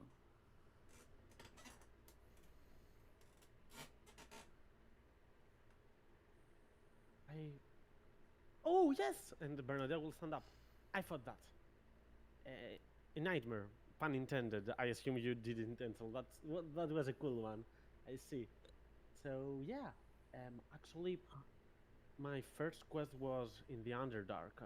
Well, my first difficult campaign that I went into, and we did fight along some Dwergars that actually were manipulated by a cult of flame to go against some other people around and to burn a lot of fungal forests into flames in order to achieve the summoning of a phoenix, a very powerful being of pure distraction.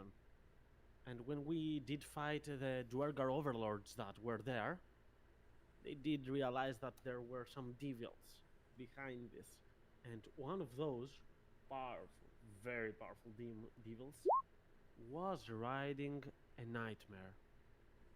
Wow, that's pretty rad. You know, the Yeah. Underdark seems full of cults like that, because that's kind of how how Ogvar, you know, beat the shit out of his one. That was all occulty as well.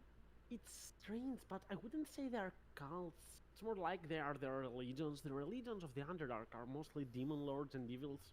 That's what I've come to understand. I'm not sure if it's true, but that's what I've seen. I've seen them everywhere. Well, it's really good that you go down there and you help clean the place up, you know, with fire. Yeah, but frankly speaking, fire is not that useful against devils. It was very boring. Hmm. You know, one of our friends, her name's Shar, like, she was really, like, she was struck by lightning when she was young, and that let her. Have you? So there are monsters, right? That like just left if you were to hit them with lightning, but Shara was just able to totally riddle them with it. Maybe you should get hit by a meteor or something, and then you'd be better at killing things with fire. She just like cut through their skin, even though they should be resilient. All right, I'll tell you a little bit of a secret. And you know, I said that this stuff of fire protects me from my flames. But my flames are not that weak. They bypass such stuff, and she will take a small knife and stab it on the edge of your finger, not much, just for a little bit, just casting a green flame blade on herself for some fear damage to show the char. Ow! And she will say, be in a little bit of pain, saying, though, even though this might hurt a little bit, I always like it. Okay, good for you. It's good that you found something you love, and you throw it and blow the shit out of people with it. It's really cool. When it will say now, I guess we did manage to find, to know that monster that you fought. So that means we get to pick again? It's totally true. You don't. Alright. I hate that this place has no music, so I will just stand by here and play some on my own. But I will be listening to you, and I'm still an eligible target for your game. So we'll go right here, start playing a little bit.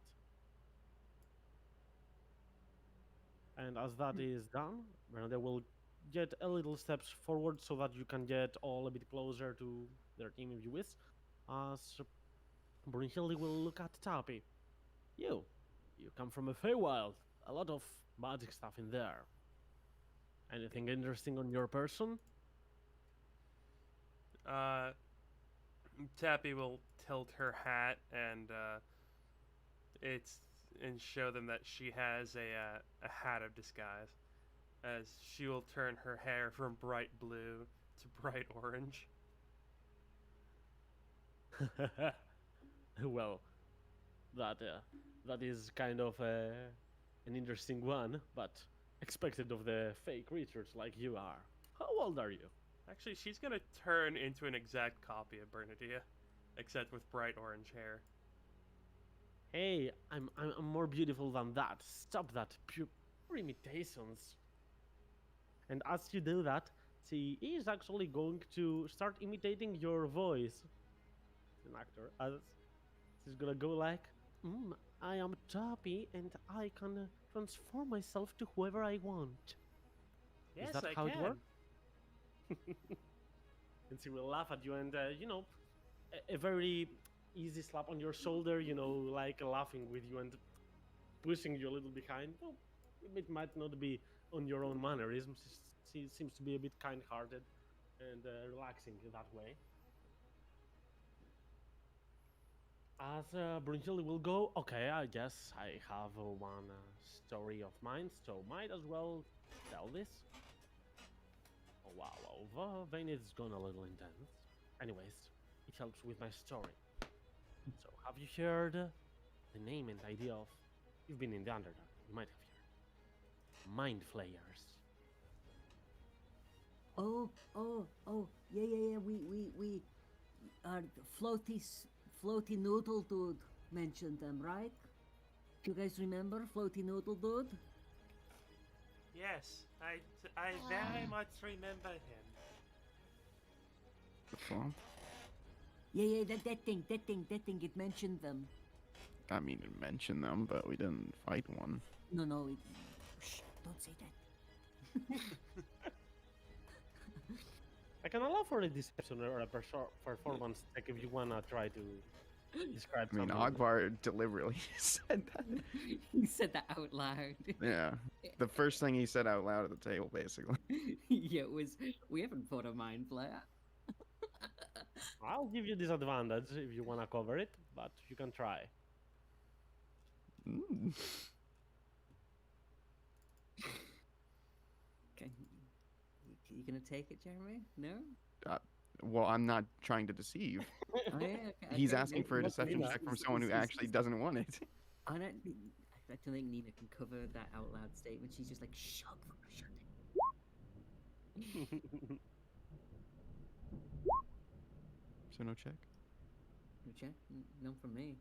Okay, then to know. So, alright, so I suppose that if you have not, let me tell you a little bit of that story. It was... I come from a Yevon. I don't come from these lands here, neither from Midland that I ended my journeys.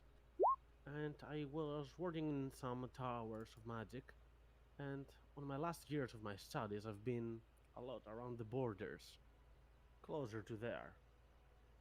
And then comes a team of Elarian people, some strange, crazy adventurers, like us all now, but back then I was a lot more held back. And they tried to illegally cross into Yevon in order to pass some goodies and some stuff. I don't know what quest that they had back then. And they got caught by my Archmates. It was so far they were so scared. I can't remember them. They almost pissed themselves to that. But then my archmates actually has seen this coming because he has a lot of friends that are into divination. And he did use them for a plan, so he said that I can let you slide towards the other side. But if you want to do that, you have to go underground. And going underground, you're gonna have to fight whatever comes your way, because I know there is something there that will come your way. It would help me so much if you did fight. Myself, not really feeling at place in Yevon, always having known magic, but not like the other people. I was a bit different. I decided to go help them, and there it comes. Mind Flayers. Damn the psionics. I was so accustomed to fighting other magic casters and shutting them down. But the Mind Flayers, no, psionics. You cannot even see them lift a finger when they are casting their powerful magic. So damn annoying. Thankfully, my mind was shielded enough to be able to go through this. But it was a full-on stellar raid, and then we saw some red dragons and some Githyanki going on this place. They almost killed us as well. We were running like little children. Well, sometimes you gotta do what you gotta do, right? And it's gonna get a tug of ale down your stomach. Ooh. So that's about Mind Flayers. And hey, you. And we'll look at Juniper. You're not touching a lot, apparently, but obviously being a part of this team means you got some magic items for yourself. What's you gotta reveal? Oh, and she grabs onto the table and she pulls over her boots. She goes, I have these cool boots. They keep my feet warm.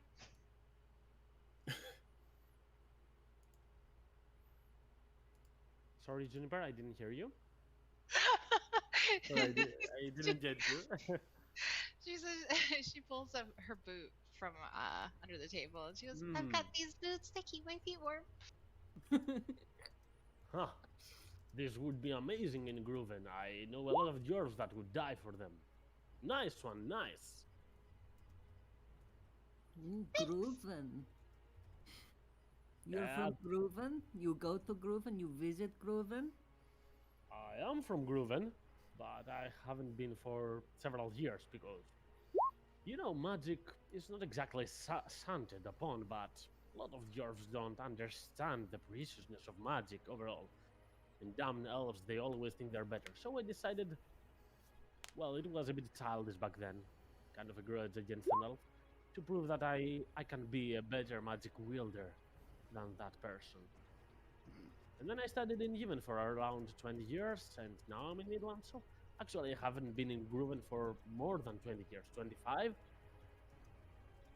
Jeez, you haven't been to Grooven since I was like, maybe before I was even born, give or take a year or two. Jeez. You know, Interesting. That's why I could understand actually. I was not certain, but your pronunciation, your accent, sounds Grooveny for me. I'm from just outside Namard. Ah. Kind of rural-ish. Nice city, Nimard. You know, you've heard the House of Ravenils, the ones that did rule Nimard in the past? Uh-huh. The youngest boy of the Ravenils is in the Larian Circle. I haven't met him in person, but I've heard that much as well. Oh, wow. Yeah, Oh, yeah, a strange kiddo. I mean, I've heard that he has hurt his allies a lot of times with fireballs and stuff like that, but he doesn't control his magic exactly. Oh, well, that's just the Grooven spirit for you. Your turn. Go on.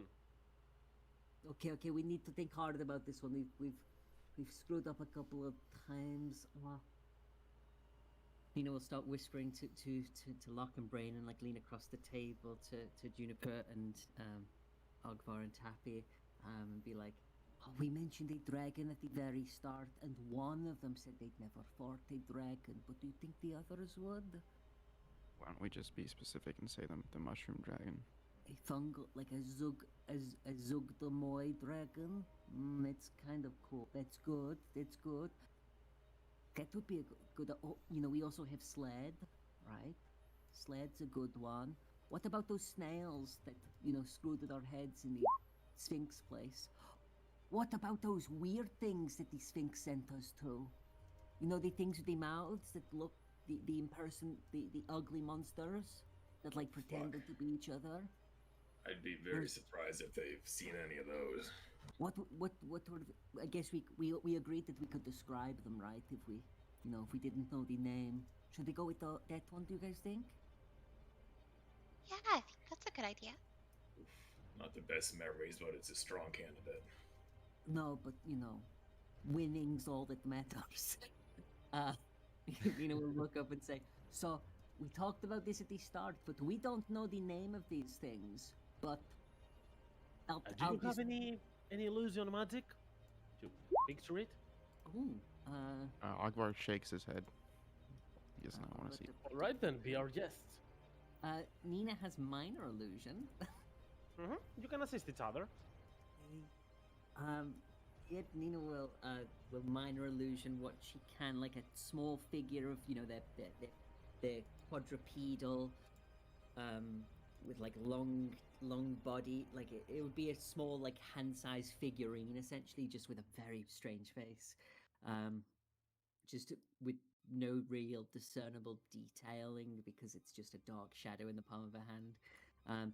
So they're these things, and they have like eyes inside their mouths, and this is weird, but they said they kind of acted like they were us. They were saying things to us, like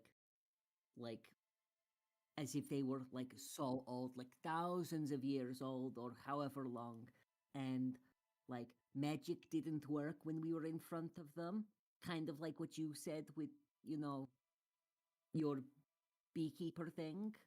Yeah, and like when they hit us, I don't know, it sounded like screaming in your head, and it really hurt. Don't know their name, but they were creepy as hell. And well, I guess a sphinx, the sphinx that we beat the shit out of, like, said it was in the future. So maybe this is cheating, maybe it's not, but it was cool, and it was a fight, and it was horrifying, and they were evil and assholes, but they're definitely monsters, right? Romeo will say, to be fair, the leads I fought was actually in the past, so if you were cheating, I was cheating as well. I thought the encounter matters. I almost died, and I'm sure that they gave you hell, so you deserve to be praised for it. You were in the past, we were in the future. That is so, if we put our heads together, we might be able to figure some stuff out. Like, not much, but definitely something. It's strange, but not exactly the past of Eorial or this area, the past of a certain place. Have you... I talked to this a lot about with one fellow ally of mine because he was very unlucky as a person in life. And he was in that quest alongside me. His name was Casimir. But he has been in another place like that a second time, so he observed some stuff. But have you ever heard about the Domains of Dread? No. Have I heard of the Domains of Dread? You can roll me an Arcana check. It's a DC 20 though, to at least have heard of them, not to know very specifics. But Ogvar, you've heard that such a thing exists in Shadowfell as rumors mostly, and they work as mighty prisons for the most evil people that have ever existed. I was about to say, Toppy's probably very familiar with them, considering the fact that she lived in the Shadowfell for like 300 years. I can allow you to know that much knowledge. I mean, you have never been to a Domain of Dread because that would probably be in a point of no return. It's very hard to get away from it.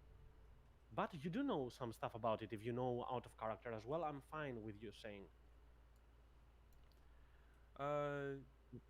So yeah, Romeo will continue his sentence for one moment. Say that.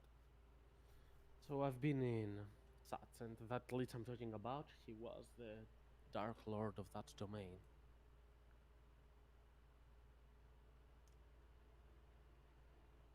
But Oh. to light up the conversation, we have no idea about the creature that you fought, so you win this round. If you wanna, you get to choose whoever you are interrogating. Oh well, I gave the door, so I get to ask the question. How about this? I have a question for one of you, and rather than show me a magical item, I would be very happy if you could answer it. Hmm, that's a nice tweak to the game. Let's go along with that. I mean, if one wants to ask about a magic item, you can ask about a magic item, but we can also do other questions. Go, go, go! Okay. I like it.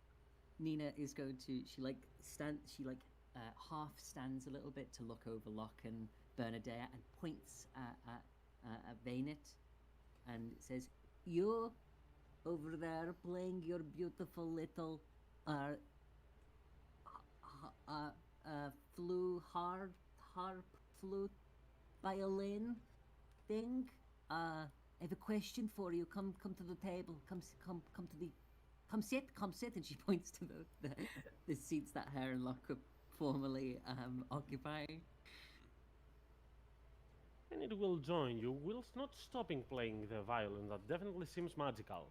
Oh, you did see the Oh. picture. Yeah. Okay, Vaynet. Believe it or not, but your reputation precedes you. At least if you're the Vaynet we've heard about. See, It does. it does. A little birdie told us that there was a certain Vaynet down south, part of a little group that like to, how you say, screw with people's dreams a little. I'm not sure what is your question, but as Is per the- rules of the game, I'll feel obliged to answer. But this is actually an important matter, and I may have to ask you a question too afterwards. You know, Nina is a nice person, so Nina's fine with that. So my question is, because I'm guessing by your reaction that that's the answer, that you are that person. Do you know how to kill an evil hag that is haunting somebody's dreams? And Nina points to Juniper, because as we mentioned before, well, no, as we said earlier, I lied and said there wasn't a hag nearby. Well, this little lady here has on occasion been haunted by her evil as hell bitch of a mother who is a hag. And honestly, for the past couple of months, wait, no, for the past like 6 months, I've really wanted to see her dead. No offense, Juniper. That's tricky. So, there is this spell that is called the Dream. I'm not sure if you've heard about it, but allows one to get inside the dreams of another person's creatures on the same plane of existence.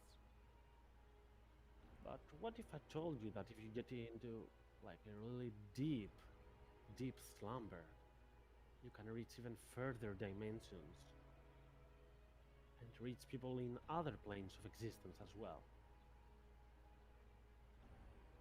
It's actually one of the only methods of contacting a person that is so far away with, well, a lot of risk involved for the person, but if you are able to pull through the risk, definite success. I'll And stop my answer here for the moment, but don't worry, I won't refuse in conversing about this later on, but I have to ask first.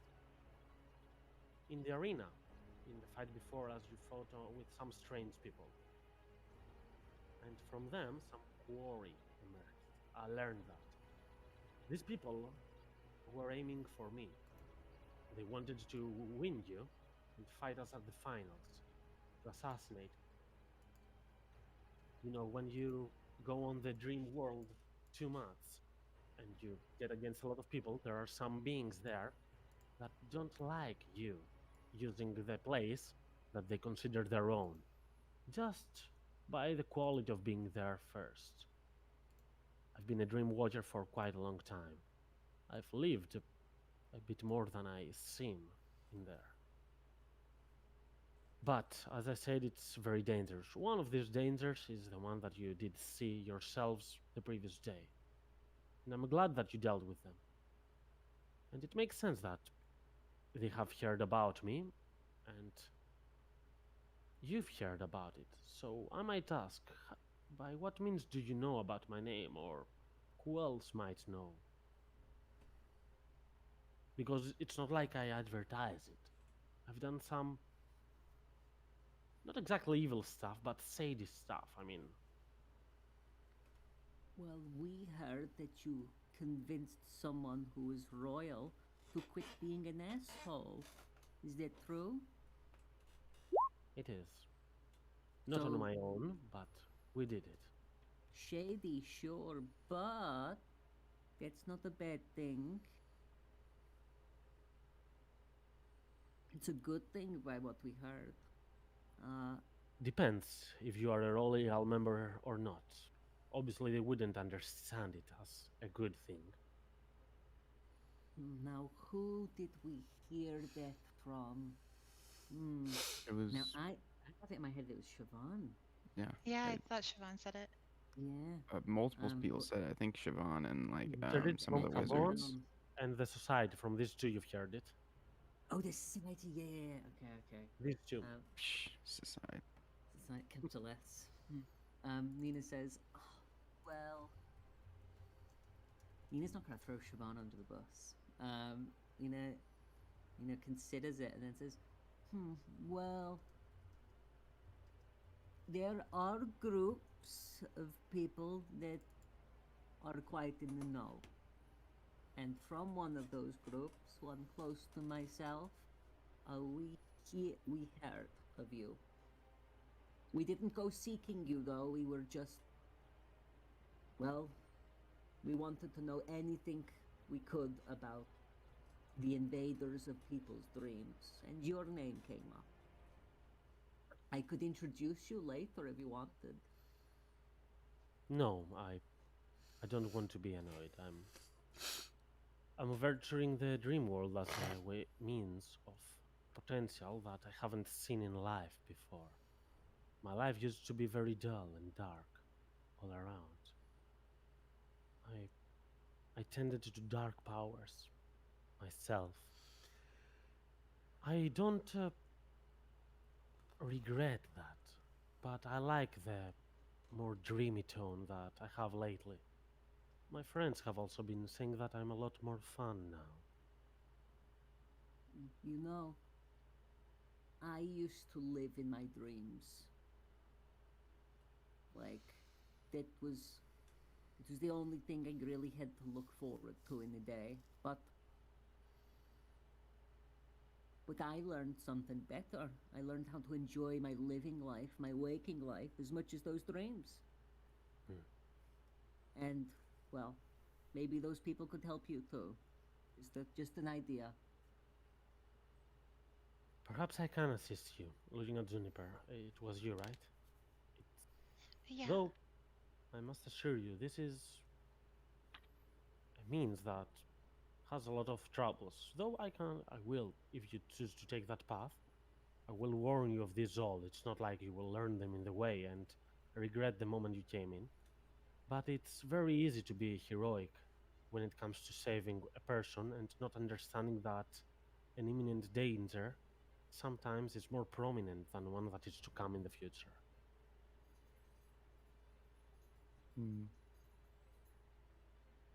This is quite a big conversation topic, and I'm sure that even though it's interesting for you, it may not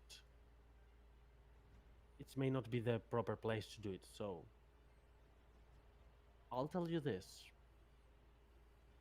You win us in the arena, it's proof that you might stand a chance in the dream world, as for me and my team, we lost someone there. So Oh no. if you are not as powerful as us, it means you should not endanger yourself at all. Well, lost is a strange word. She returned, but she returned different.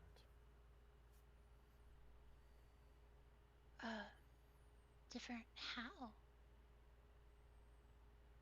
The place of dreams is timeless. She did spend 1,000 years there, corrupted by fiends that tend to people on astral planes in dream worlds. Seduced by the quarry into doing their doing. It has been quite some tough months for her. Her name is very fitting. Her name is Lethe. In common, it roughly translates as limbo. Her name. An interesting fellow, a tiefling as well. My story always has to do with tieflings, but doesn't matter in that case.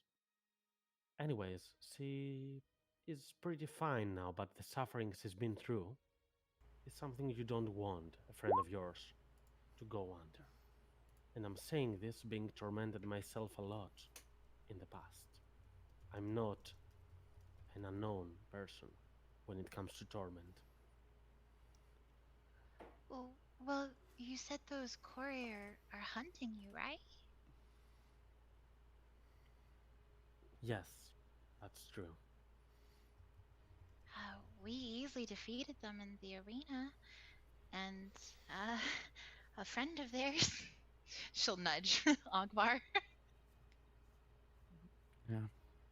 I'm sure we could handle it. We could But probably help you. I'll be glad to help you, though there are some material costs. I'm sure if you win the arena with that money, you will be very much able to invest in that. But up till now, the arena has just been a side gig to get off my mind and assist Celios. Now with this, it's on for me. I'm just saying I won't hold back. I'll do my best to win you, because I don't want to fight lightly and endanger you in that dream plane.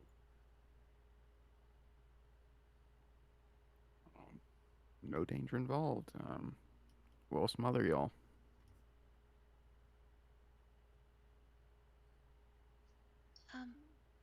I'd appreciate the help, of course, and I'll take any risk. And as Vanid nods, Brunhilde will slam the ground, seemingly a bit intoxicated. Come on, stop this blabber. We're here to get to know you a little bit, not to feel compassion and empathy and sympathy for your problems and not be able to fight you tomorrow. Okay. Uh, I mean, we were just talking, but that's all right. So, you Okay, did little- manage to ask a question on Vainit. Now it is our turn, isn't it? Yup, go ahead, I don't know. I've Bulldog. lost track. And Vainit will go. I did hear you fought two kinds of quarry. There is a third one that I have learned to be, but I haven't fought it, so that's not one that I would say, but I have a different kind of being. My old religion, one might say. Have you heard about the world-born dead? A place, a planet, kind of. A god that was born, but on the immediate aftermath, the titans that forged this god decided that it should not live. Before even being born, the undeath, the power of the undeath was written on that. A flaming planet coming towards Eoriel, slowly yet steadily, and lending its power to the ones and the sages that might be interested in it. The dead rise, the living fall. and this plane is overcome by eternal shadow. Atrobus and its most loyal servants, the ones that resembled him the most, though miniature compared to it, the Atropals. They look like gigantic babies with their umbilical cord shed right around them. They are entirely dark, and just their wailing makes you fall down as you're ached by their pain. Well, I'm sure up till this description, if you've ever seen one, you would have understood. But that's an Atropal. And you will have even a minor illusion to show a little bit of one. It sounds totally gross, but I mean, I've never fought like it's the first time I've heard of one. Never seen one, and honestly could do with never seeing one again.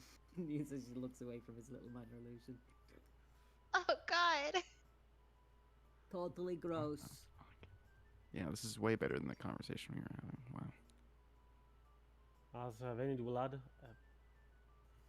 be fair, I was not the one that fought it. It was my party, but I was there because it was more like inside my head.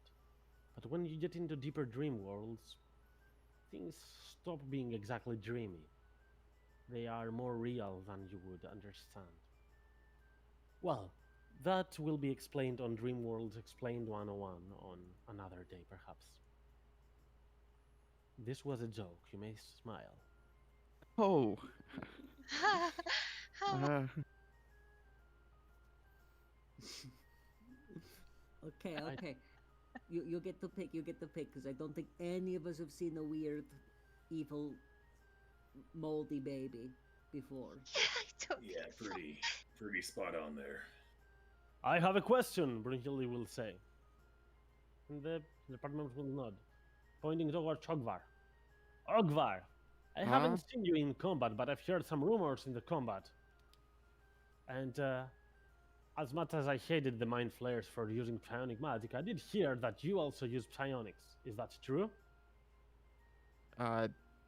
Yes.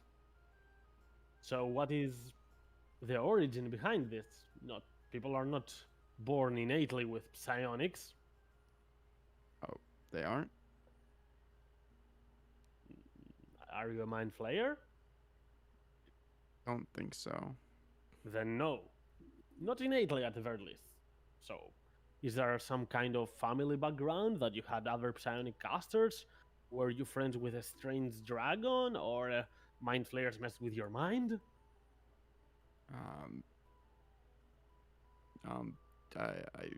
No, I don't think so. I grew up with a bunch of orcs. I mean, there was a dragon nearby, but it wasn't really one of those, I don't think. Interesting. Yeah, Same.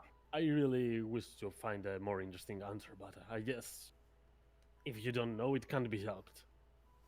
Hey, don't even think about hiding stuff from us. If you are hiding it, that's cheating. I haven't been. I feel like I've been pretty straightforward. All right. Fair You enough. You get the second question because I think we all rolled our eyes then. All right then. This is Okay. about fun. We're having fun. Let's have fun. I'm a bit, the ale effect head, stuff like that. So, Ogvar, just show me one of your magic items. I want to know who am I slamming tomorrow and what he has on his back. Okay. Akbar looks at his stuff.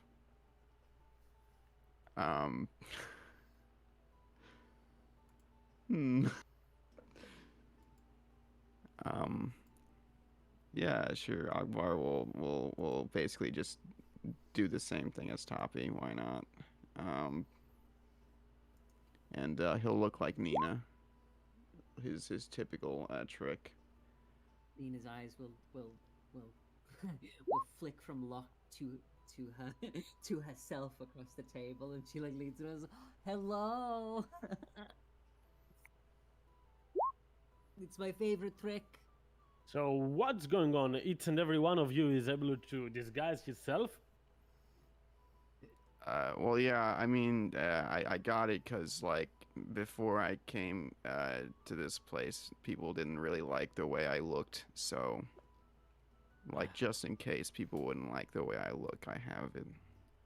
Romeo will stand up and get next to you and pat on your shoulder, saying that, you know, the Great Orc Wars have been over since a lot of years, but that guy, the Dark Lord in his dreams, he always pictured evil guys as orcs. He was beyond redemption. We fought a lot of orcs just because he dreamt everything evil as one. When we started going against him, he transformed us all, in appearance, into orcs. Oh. I don't know much about that.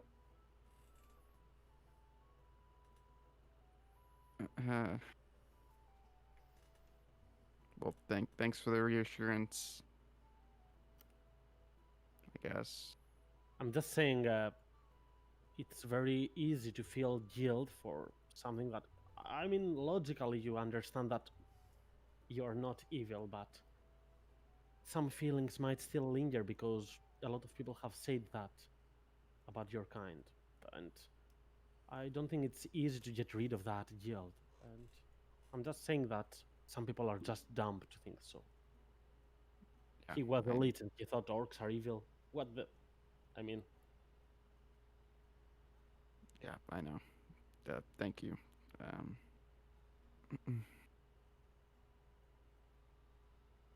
as Romeo sits down, and before your next question or whatever might progress, let's take a quick break. We've passed the middle of our session for a little bit to relax, and perhaps if you want to think of specific questions, stuff like that, it's interesting. As I've said, these characters have information for you that nothing is actually needed to progress our campaign, but a lot of this might help and might give you some knowledge into stuff that you are interested in. So, yep. Sounds good. All right, I'll be right back. Gotta go and get a drink. I'll be back very soon. Very soon. No hot Same. chocolate. It's too warm for hot chocolate, sadly. BRB. Let's see.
Hmm.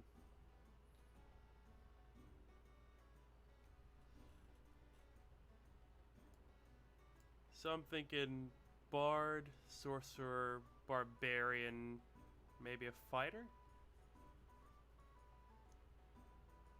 Maybe the bard's just a throw off. He's throwing us off, and he's actually a battle master.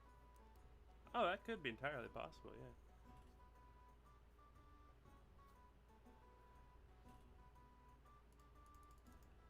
Maybe Rom is a rogue? I don't know.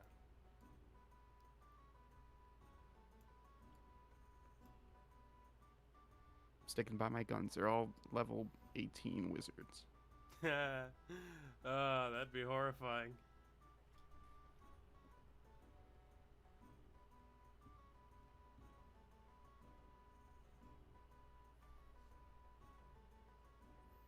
Let's see.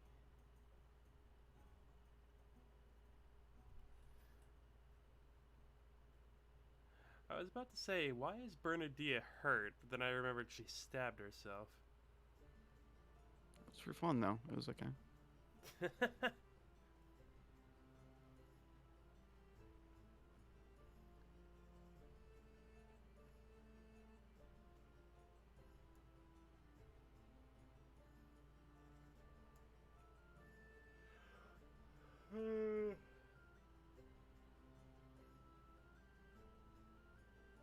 I think I'm gonna make some toast. Alright. Let's see.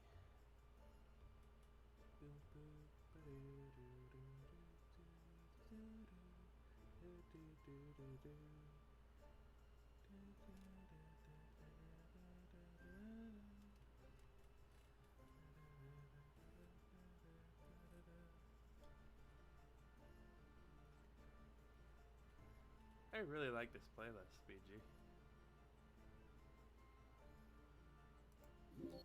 Hey, I'm here again. Though break's not over. I'm eating something. This is a really nice playlist. Yeah, it's a cool one for a tavern.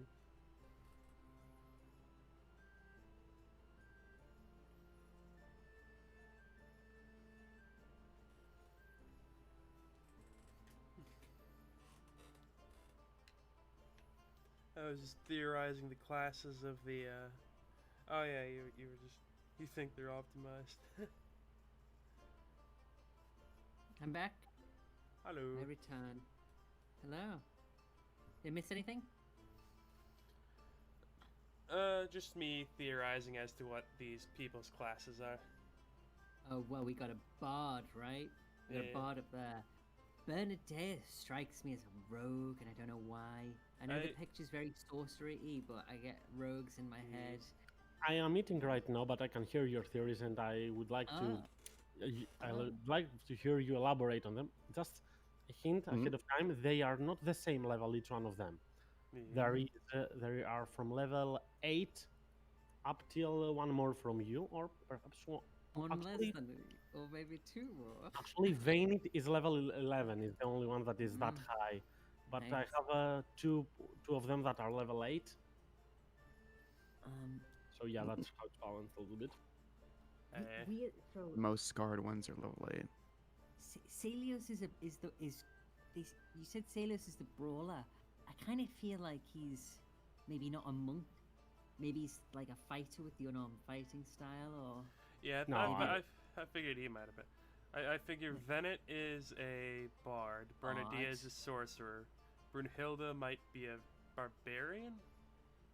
You know, amongst all that stuff that you've been saying, you've heard some chit chat around them. So why not? I'll grant you access to their generic backstories. So you will see them below the characters part. I'll add Celos first. So in some of them, Celos is the serious backstory to an extent, so you can immediately understand what kind of class and subclass he is. Some others more humoristic and fun backstories. yeah. Oh, is he a 4 elements monk? Ooh, that would be that Correct. would be. Ah, okay. Pretty pathetic, huh? Yep, he's definitely a rogue.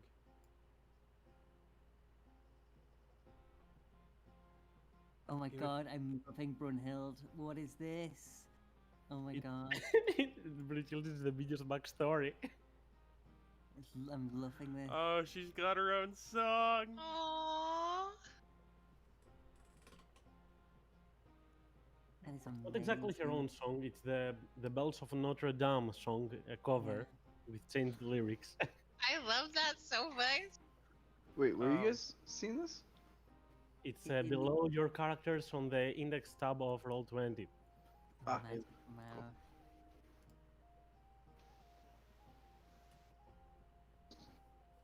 For It's fun. amazing. Oh, she's a Yeah, mage. Okay. Wait, do you know? Well, yes, she was talking about how she wants to shut down the spells being cast before. Because I was immediately like, okay, so she's got counter spell. I need to be really careful. Ah. I couldn't see the image all that well, so I thought like she was holding an axe or something. Mm, Okay. But no, yeah. but Brunhilde is a mage. Okay, so that shuts down my barbarian theory.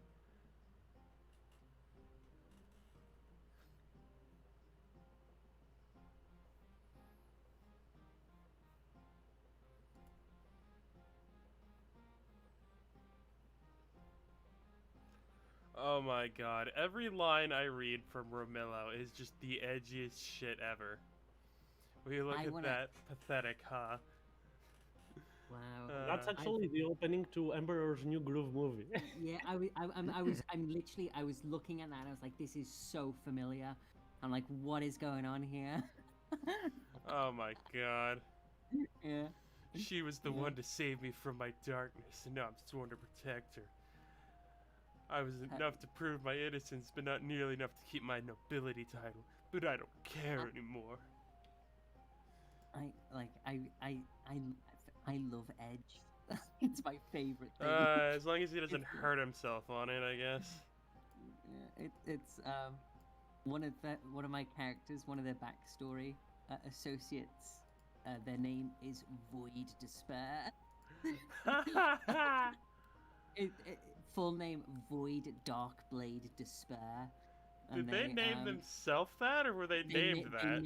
They named themselves that, and they write shitty, edgy poetry. Oh my god. Are any of the lines ice burns as hot as fire? It's just I love it. Oh my god. Wait, are we talking about Lakina romance? What's happening now? Yeah, Lakina's romance is the edgiest thing. Good lord. No, that's not what I was saying. But yeah, go ahead. Nice. Let's see.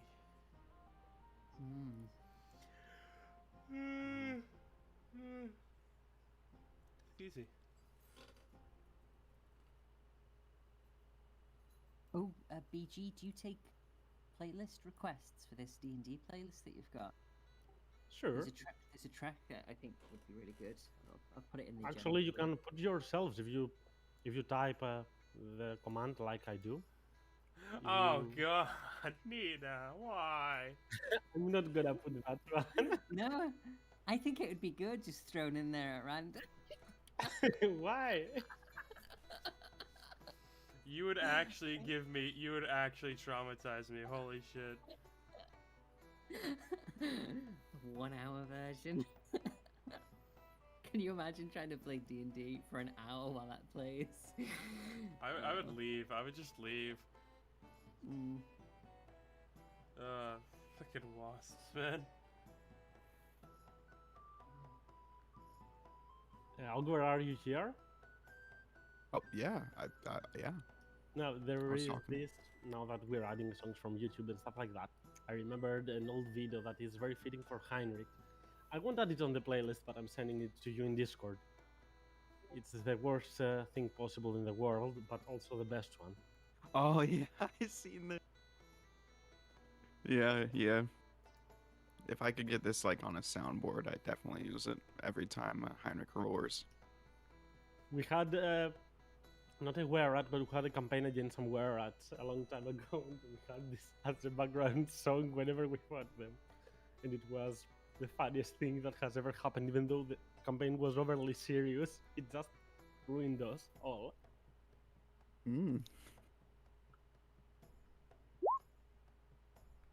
Yeah, I gotta work on my rat squeals so I can get in character.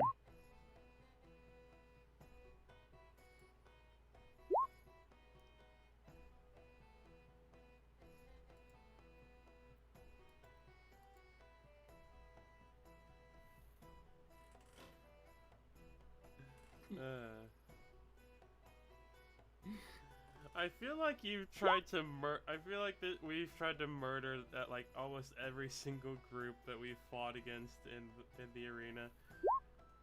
Like the mind people like Juniper actually murdered, like the Kuav and them like they wanted to murder, like the noble dude like we tried to murder. Oh my god, the wizard, the asshole wizard.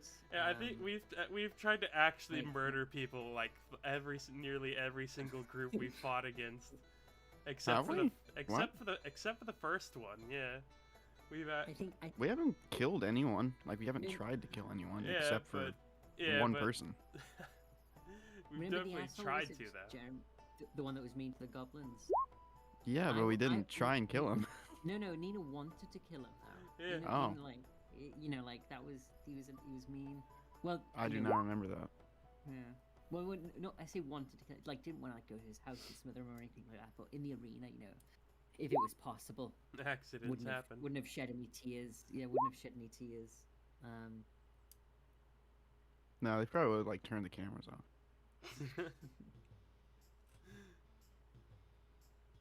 Have at it.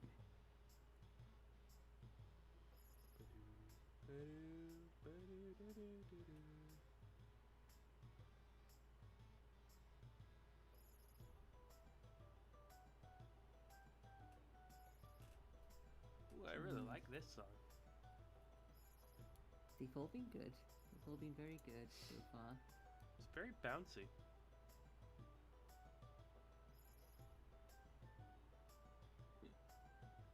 It's amazing that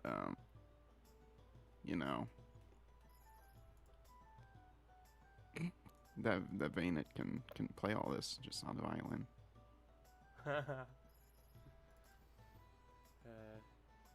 Didn't take me forever to look at what his name was.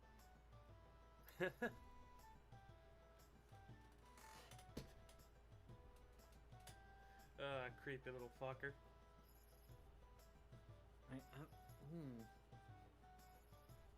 Try to figure out how this match, how the fight's gonna go. I'm concerned and Me too. it's Brumhild I'm scared of. I'm scared of Violin Boy. Scared of Violin Boy? Violin Boy hasn't Yeah. mentioned Counterspell yet. No. Hmm. I mean, if we're super concerned, let's just fucking ban for another hour and a half and drag it out, which is well within our capability. True.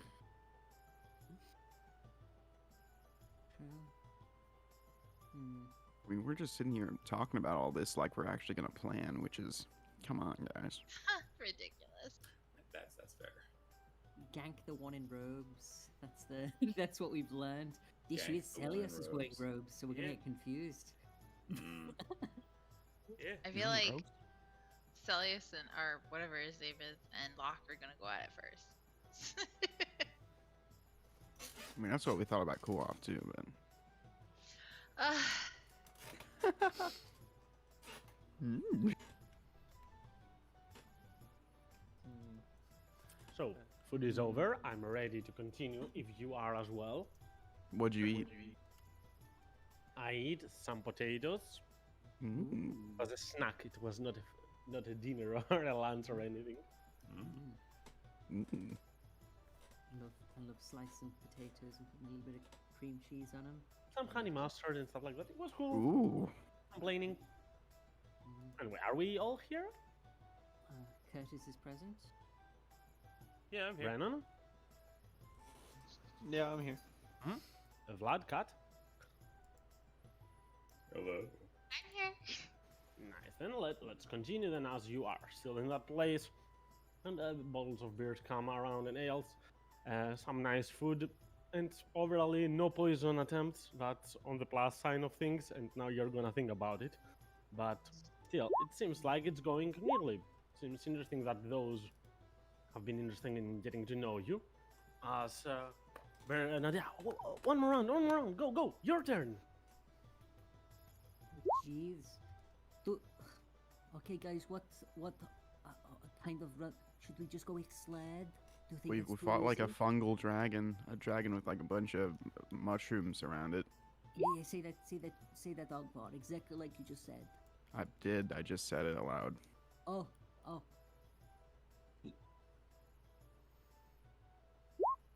It was like a fungal dragon of sorts. Like a dragon. It was like fungal. It was a dragon that was an avatar of Zug Tamoy. And have you fought that? Romeo will say, no, I've heard the name Zukmoy though. After, I used to be really chill and relaxed, but stuff happens in life, and I wasn't as much carefree as I once used to be. So I researched into some arcane arts to understand what. I'm not a magic caster myself, obviously, but I researched just enough to understand that there are some cults in this world, some demons, some devils, fiends in general, that try to take everything from us. And Zugtmoy appeared that name in such books. Was it as fierce as one would imagine? It put up a fight, but it wasn't not anything that me and Locke couldn't just keep in a corner for like an. But it Fought was some infested stuff, Celios will say. Fought some infested stuff. Not a dragon though, that seems to be very interesting and aspiring. I respect that. Killing a dragon? You're hearing it a lot of times among the achievements, and we all know dragons, obviously, but who has seen one in person and slain it? Only you, apparently. I respect that. I'll drink to that. Just one cup, though. As I said, I'm trying to not intoxicate myself. Oh, you should have been at Juniper and Ogvar's wedding. We had like knives made out of that dragon and shit. And It of was course, really cool. your question. So, Our question. Do anybody have a good question? Anybody have a good question? Ogvar, Juniper, Brennan. I mean, I Pepper? got a question, but it ain't anything super beneficial, so I can So wait. we're having fun. Go ahead. Go ahead. Well, I just wanted to know it was Celios, right? that's me. Yeah, it was said earlier that you were like the only one who wanted to do this, and the rest just kind of joined up, right? That is correct. Just always interested in meeting someone else in the business. Why'd you join up, and why'd the rest kind of come on?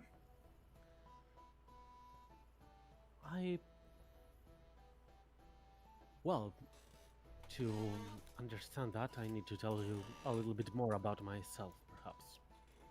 So, I come from Primavel, and there lies a monastery that raises a lot of monks and druids. Monastery of the First Cycle, a place where the savageness and also the beauty of nature unite themselves, and from where you can be taught a lot of things from that. One of the things that you are taught there, and with which I agree really much, is all about being an all-rounder, seeking perfection, but not only one thing. Fist fights, it's one thing. Running encounters, another thing. Managing to speak eloquently, as I am trying right now and not managing that well, but still trying, another thing. And all these are important. Shielding your mind, building a nice constitution, and only when you put yourself on the limit of your capabilities, it is that you can perfect yourself, or at the very least, lead towards there. That was always my principle. Joining this tournament, I've heard a lot of powerful people from all over the world will brawl around this, and I'm good at brawling. Don't get me wrong, but I was never one that would go into ring fights with other people, unless, of course, provoked. I get to like challenges a lot at times. So that's why I'm here. A challenge. And this time not against fungal enemies or dragons or any of that sort. Against people like me. Because I'm sure there are a lot of people that are more amazing than I am. Up till now. And I need to improve a lot to get to that spot.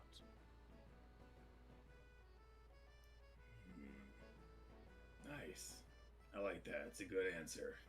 And don't worry, anyone sounds eloquent compared to me, so no issues there. But no, I like that. That's kind of on the same. Is I wanted to join this, and my friends joined along just because I'm an insistent asshole about some things. But win or lose, you're gonna learn no matter who you fight against because you haven't fought them before. But I like that.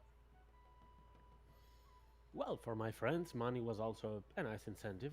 You know, they need doing this shady stuff that you talked about earlier, and it costs a lot of money. You can't earn money in dreams.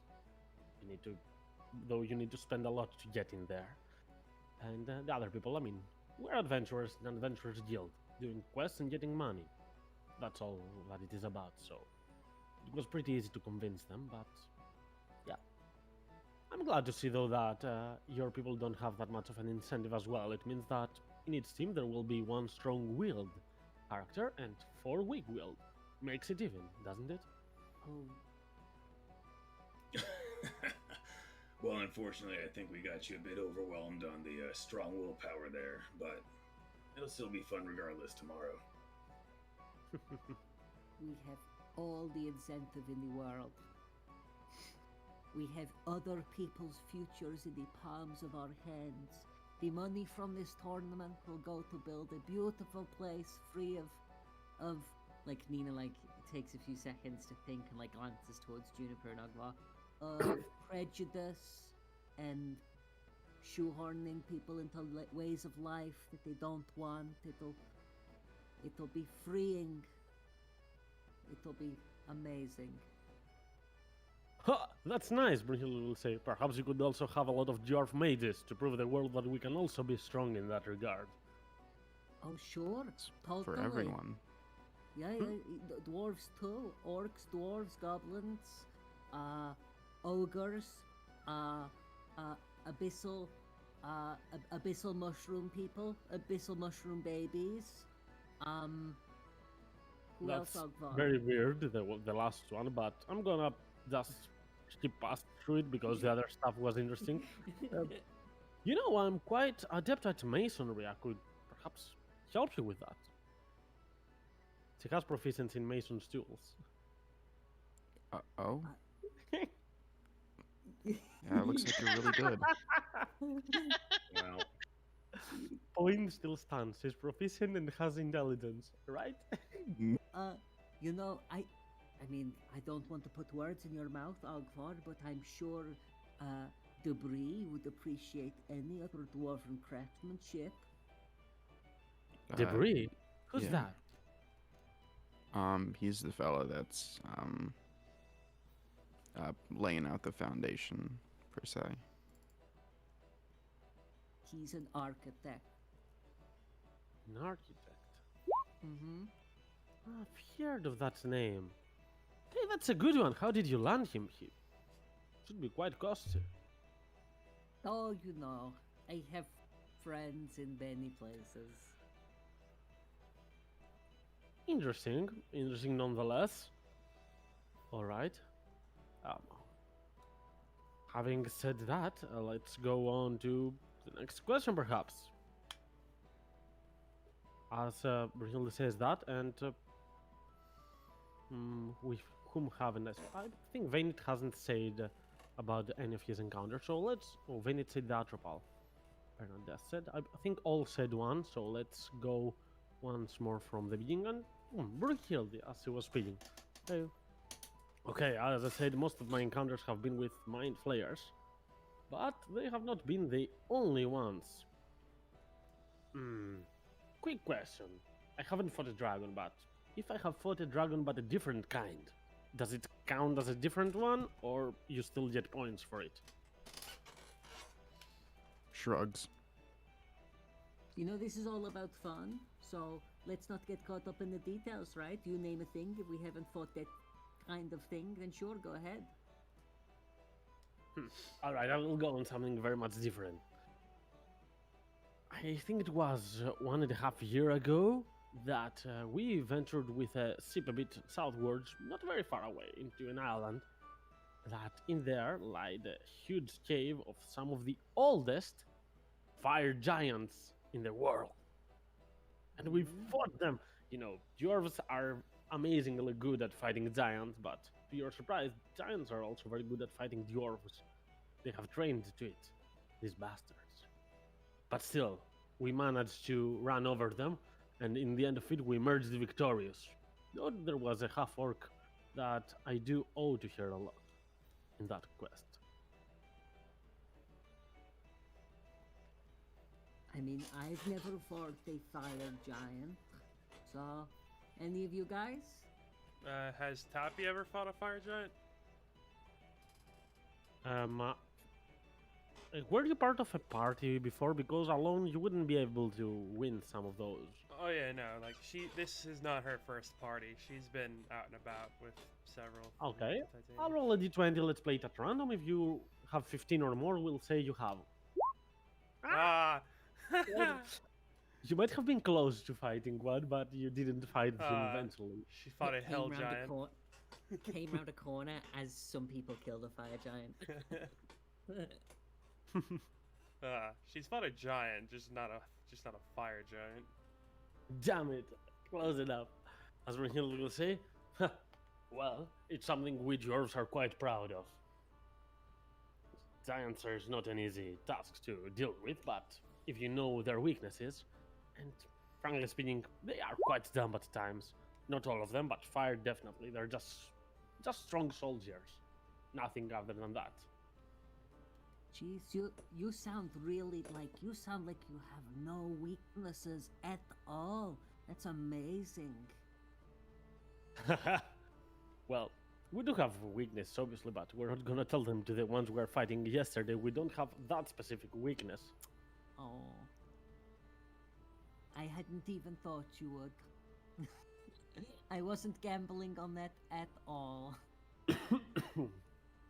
Well, Well, I Jinx. assume you especially. Granted that, said by people, I know that you are a kind of a caster. You and Juniper, if I'm correct. I don't remember that well, but I remember that the women in your party are kind of powerful casters. Tappy, are you a caster as well? Oh. Yes, I am. Sorry, I guess that's my question. How do you cast stuff? Is it from knowledge? Have you read into magic, studied it? Is it innate to you? Or do you believe in some divine power and it grants you that strength? At this point in time, yes, I am granted my power from, and she'll pull out the symbol of, she'll pull out her holy symbol. At this point in time, I am granted power by this lady of the summer court. Interesting enough. I guess you are really a fae. I mean, that confirms it. Elegant as well. Have you seen her up in person? If I'm allowed this second question. I'm sorry? Have you seen the Queen of the Summer Court in person? Of course. That respectable. Very much respectable, and she will just stare at you with something between, is she really telling the truth? Is she crazy? Or, wow, I'm talking to someone important. Something among the three. Tappy will remove one of her gauntlets and show this this ring made of twined silver and wood, with a signet on it. I am a knight in her court.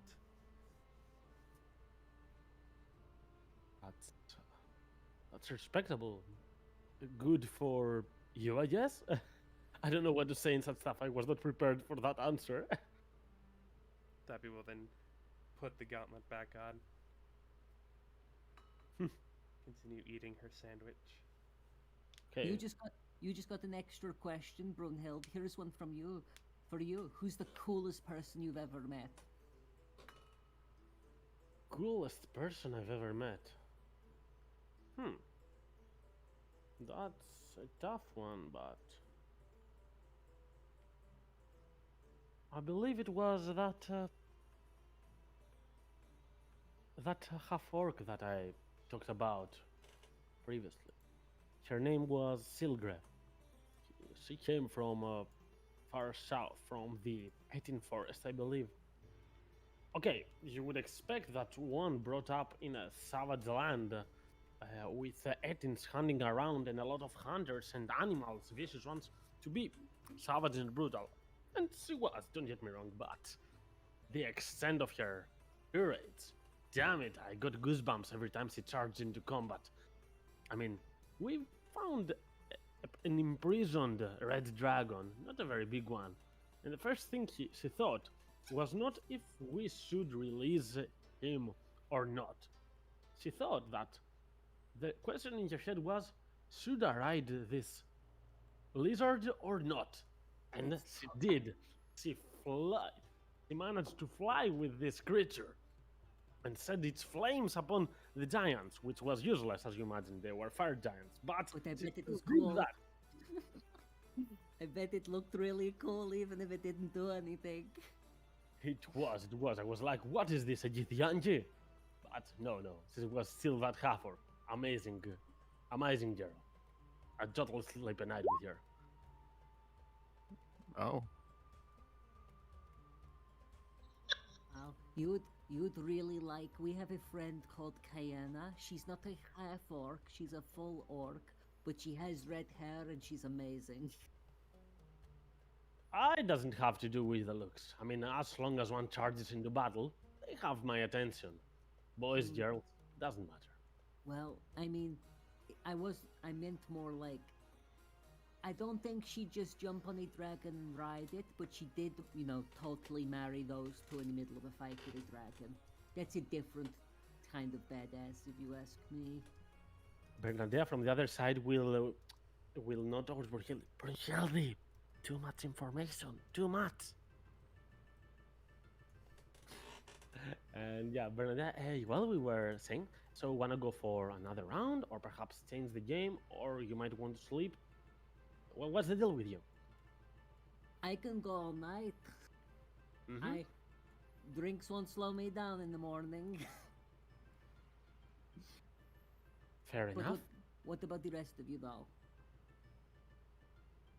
Juniper, Ogbar, are you feeling Hmm. okay?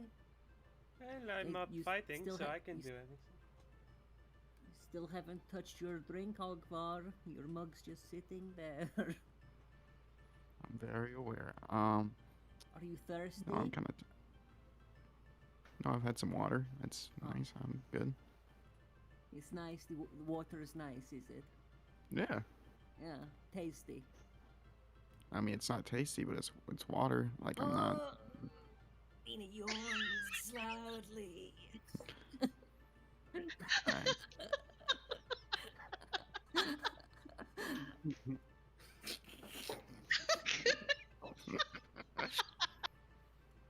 Mm. Oh, ooh. I'm suddenly feeling a little tired. I'm going to be honest. I can go a few more rounds. I All can go right a few then. more rounds. I mean, as long as you have I'm that. kind of tired.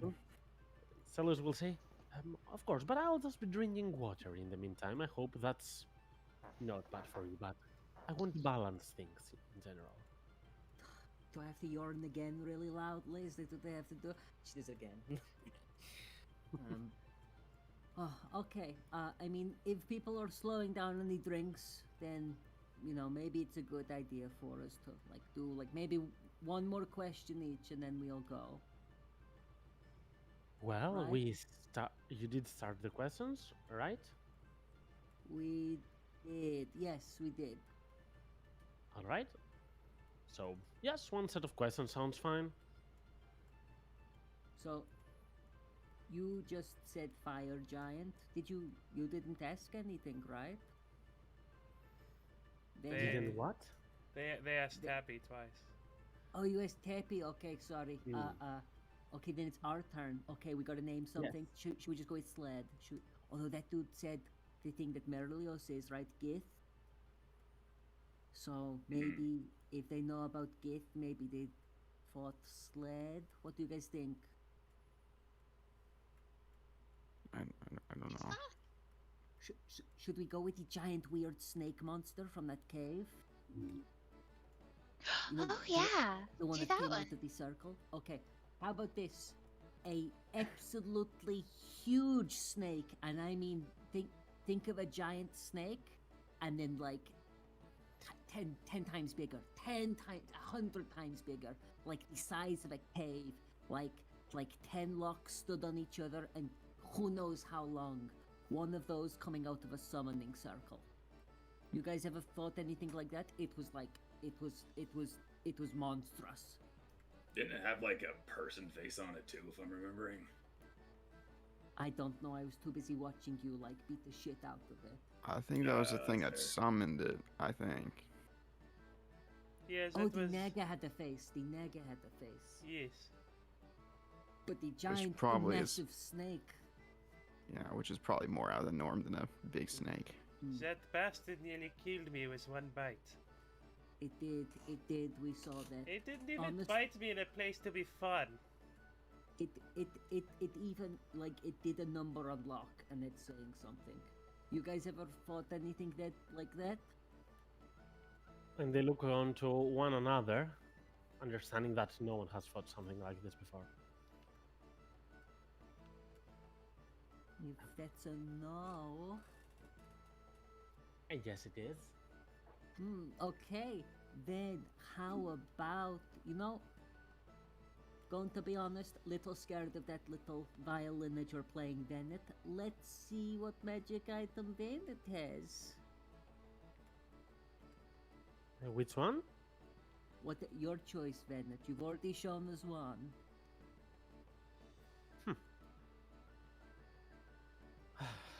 I'm in a dilemma. But I guess it would be lame if we finish the night and I haven't shown you the violin. So, I'll tell you this about it first. Mm-hmm. This violin, it does seem strange and even a bit ominous to an extent. Don't get me wrong, it has its strengths, but it also has a curse on it. It has taken me so long to realize that, but I still don't want to let go of it. So, and he will show you this violin. As he starts playing, it has some power that whenever I try to instill my strength on others, some strength is instilled of me. However, inspiring someone and not allowing that person to fail, if even after being inspired you don't manage to do something, the violin does take a toll on myself. It can become pretty annoying, but I am very attached to it.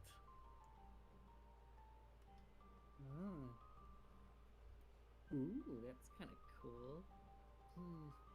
A curse, you say? Well, if you ever want to be rid of that violin, I could totally help.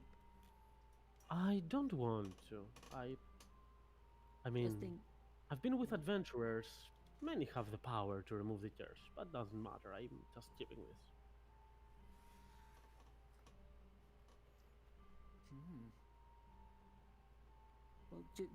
well, just thought to let you know. Nina's always here if you need a helping hand. But there we go. That's you guys get the last turn. There you go. Alright then. I'll go. Vaynit will say. It's not that much of a strange thing, but I cannot think of a lot, as it's pretty late at night. They say there are beings like the tieflings, of course, for example, that have a little bit of infernal or abyssal heritage inside them, but it could be through so many bloodlines that not even a big percentage of it has the devilish aspects.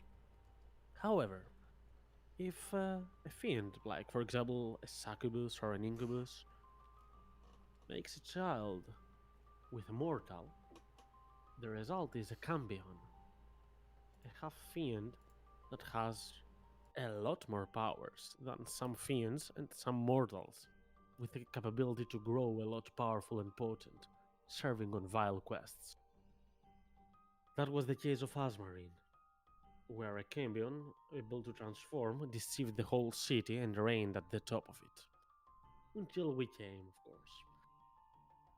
So, have you ever fought a Cambion? I think straight from the hells like that. I don't think so. At least Nina hasn't.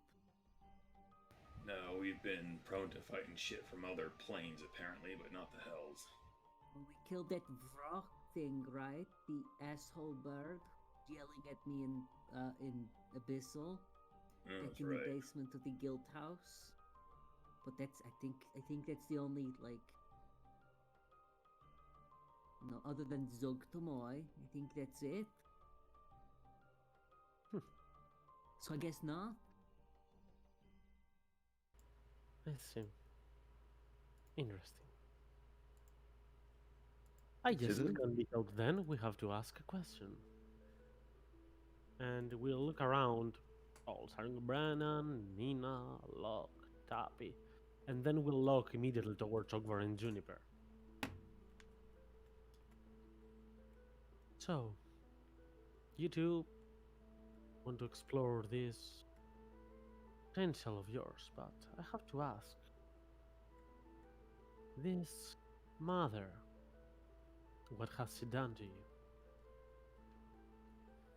Obviously, Um, if there are many examples, you don't have to say all. This is just a small question, but I'm intrigued, if I may. She's visited my dreams.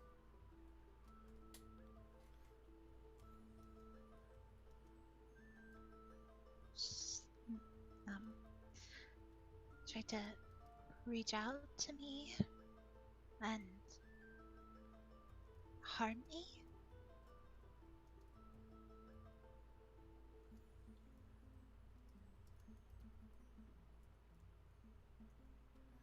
So, I don't know you that much, so it's kind of hard to understand what you describe.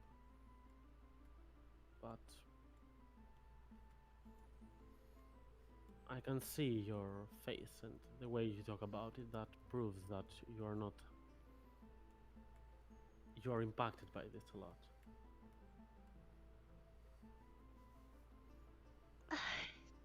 Yeah. Alright, and Venit will stand up. Tomorrow is the day, and we'll look at the people of his group. If you wish to continue partying, feel free to do so. I won't hold any grudges.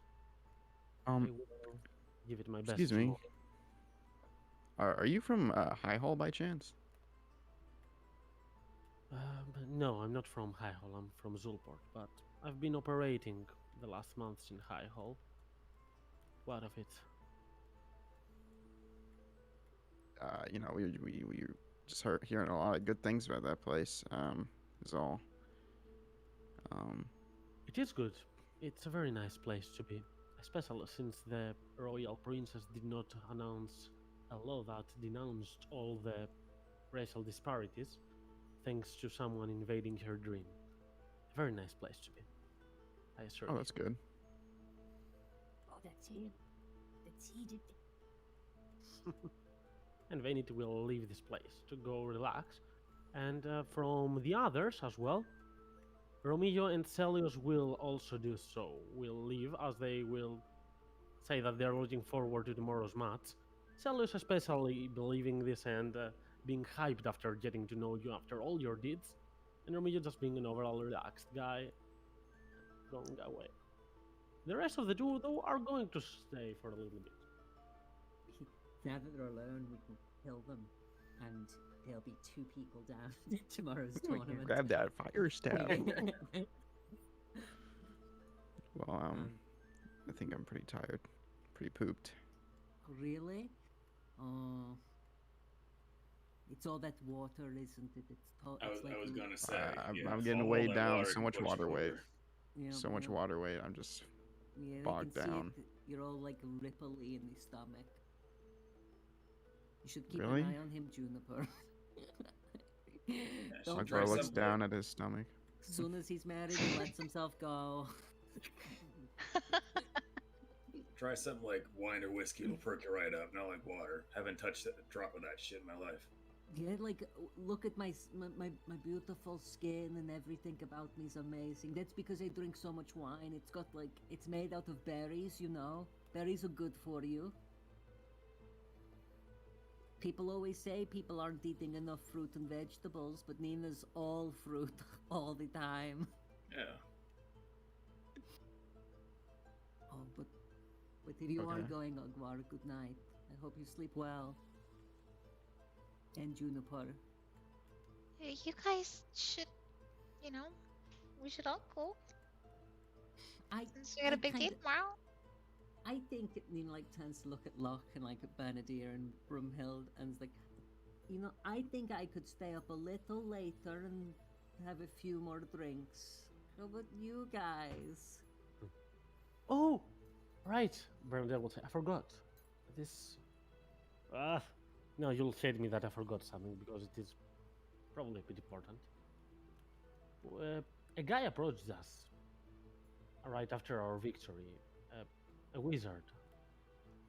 I think his name was Maestris. He didn't say that. He said a fake name, but he was so obvious and lying that we researched him a little.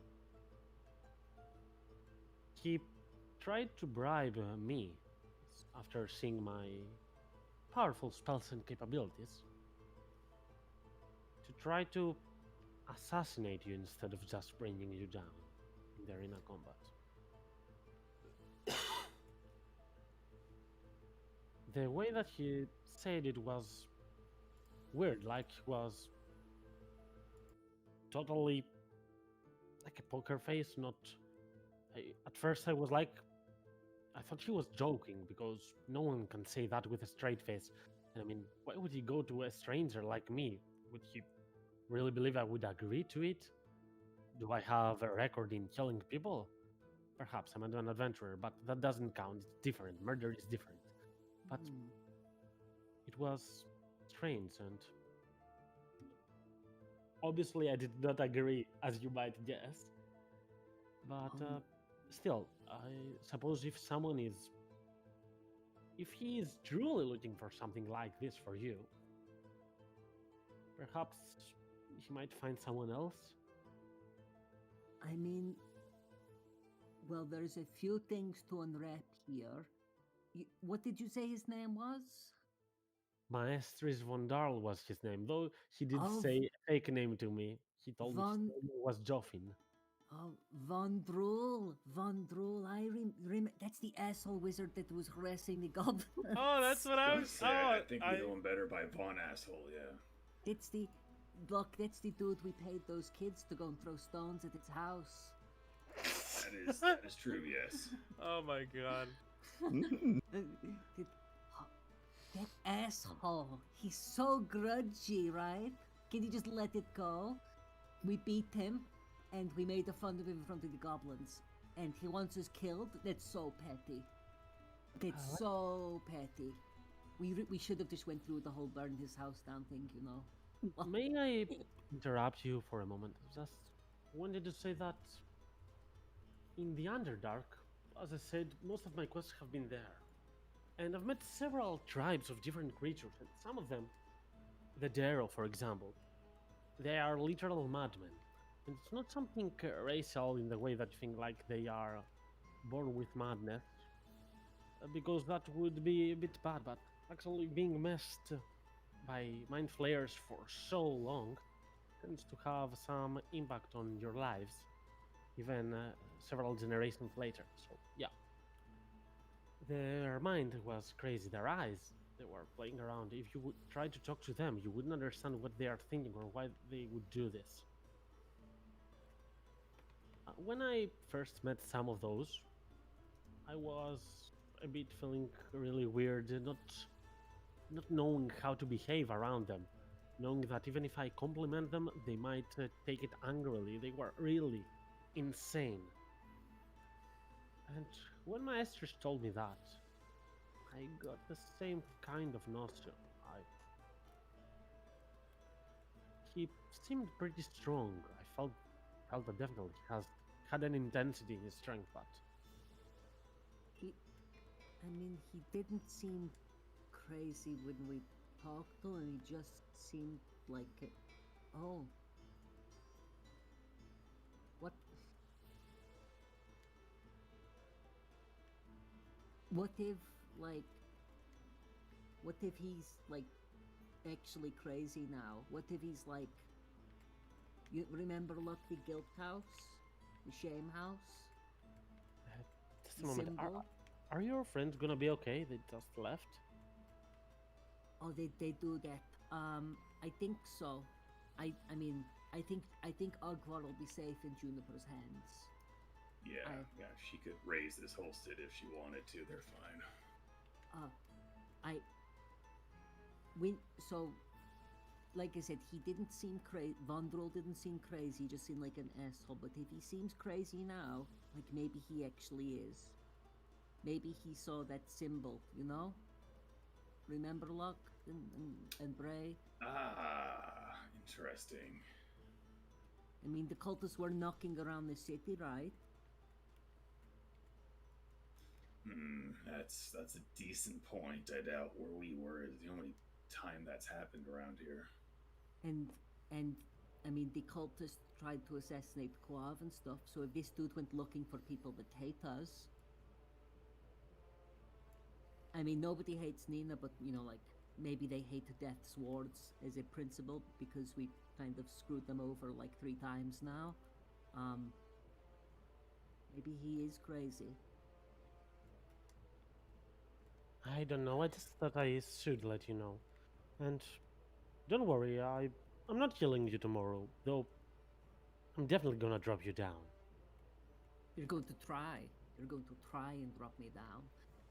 Nah. You aren't dropping lockdown. I can guarantee that. And me, I'm in unkillable. And so good luck. Totally good luck.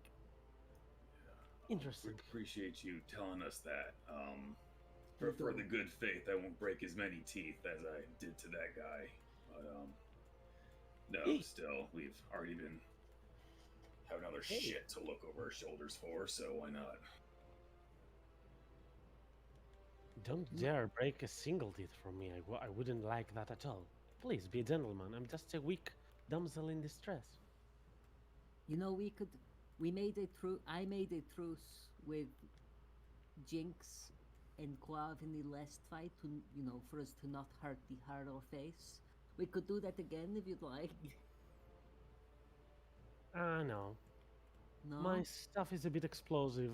It would be too hard to save you from harm. Oh, okay. I guess no holds barred then tomorrow. But, you know, as thanks for telling us. I mean, would you want to stay and have a few more drinks? I mean, I will relax here a little bit. Brynhilde seems to be having fun as well. Great. Yeah, okay, great. You know what? Now that the boring guys have gone, how about they get us some shots? Nina stands up and starts walking towards the bar. That's true. These fucking guys and their water, you know. Come on. And that is where I will be going because I'm not taking part of the shots Are with you you sure? guys. If we have a fight tomorrow, Nina, I'm not doing this shit. No. Aw, Brayden, but well- you're an archer. You take shots all the time. True. Not those kind of shots. Boom. Not tonight. Nina would like to, BG, Nina would like to get royally drunk with these guys, if at all possible. And it's gonna, you know, it's gonna try and, like she did in the mod, she's going to try and get these guys equally, like, she's gonna try and get them smashed. Her and Locke are gonna try and get these two obliterated. They're gonna, you know, maybe try and hold back themselves, you know, just get them royally drunk while only being a bit tipsy themselves. If at all possible. I mean, they are definitely gonna go for that. They have some decent constitutions, so I'm not sure how this will pan out, but definitely they are gonna stay for the drinks. Why not And of course, the shots will not just be casual shots. They're gonna be a bit of more of a flaming kind of shot. Oh yeah. There will be flaming, there'll be music. We want them dancing on the table by the end of the night. Mm-hmm. Oh, definitely. As let me put another song first. We want to make them regret drinking in the morning to give us a slight advantage in the arena. I will say I do not have the constitution I should for how much I make Locke drink. It's okay. It's not that Locke can withstand a lot of things that Constitution works for, but he is accustomed with drink. Yeah, I would say that he's good and proficient in that specific thing. Hey, I'll take that for proficiency. Nina, whenever she goes to get shots, she'll make sure that Locke's and hers are slightly watered down. Just a smidge. Even if they get wasted, or even if you get wasted, tomorrow's match is not until afternoon or evening, so there won't be an effect. So it's just flavor till that if you want to get drunk and they can get drunk as well. Obviously, Brunhilde being a dwarf, however, you do know that dwarves have this resilience. And alcohol is poison, guys. You learn that here. It is. So, yeah, it's very tough to get a dwarf drunk, but also dwarves are very happy to just chug more and more, which raises their chances as she's going to continue chugging the ale that comes to her. And you're going to start converting in a bit of a more light-hearted manner all around. As Bernadette will eventually come to think of you as more of a closer person to them than you actually are, because you don't know friends. they're fighting with each other tomorrow. So she will ask a little bit about Juniper. She will say these things that we heard right now from you about her being haunted. I've been feeling this my whole life myself. Not the exact same, but you know, it's difficult. I cannot describe it to many people. But whenever I went, it's like this force was following me. The gift and the curse. I could not let my eyes go. You know how many flames I put up accidentally. How many buildings I have destroyed. Without thinking of it. Like I was addicted to them. Not anymore. They won't control me. He's gonna chug one more drink. Oh man, do you like do you like hear any voices or something? Or is it just a feeling, like a pressure? Trains, I didn't say this in the game we were playing, but you did hear it in the story. We actually, in the end, the evil cult managed to unleash the Phoenix on the poor people of the Underdark. And we fought it. You can imagine how useless I was against that. It was like the red dragon's flame breath that Brunhilde said against the fire giants. That's what I was able to do to the Phoenix. Nothing, because it's made of pure flame. But in the same thing, I felt like there is a connection to it. I remember when it perished, dropped its egg right on the ground, ready to revive. We stunted it into another dimension, so that it would not be a problem for all people around. But other than that, when I touched it, it did not burn me, though it burned each and every one of the others. I felt its heart beating, slowly yet steadily. And the phoenix spark within me, it grew more powerful. But since then, I felt like I can control it a bit better. I don't hear these voices. I heard voices, but they were in an unknown language, but I seem to understand it for a strange region. Weird. I guess, like, maybe you were born weird. in the best way, all fiery and flamey. And I mean, by the sounds of it, that's what it took to get you grounded, was to see such a majestic, fiery creature. Maybe it was something to do with the fact it was a little egg, like a little baby and innocent. Have you ever thought about looking for it? I did back then, but then this was my first quest in the Underdark that lasted for several months, and I thought that if there is an urge for me that it's calling me or anything, it means that I still have some issues that I gotta deal with, and till that time, I thought that I shouldn't go outside from the caverns in there. You know, So I stayed there until any feelings about me not being sure if I were able to control would perish. And once they did perish, I'm here back again. Not that I do not enjoy, I still enjoy burning stuff and I will enjoy burning you tomorrow. But I can control it enough not to char you to death, if that's what I wish to. so nice. No, I felt a little the same.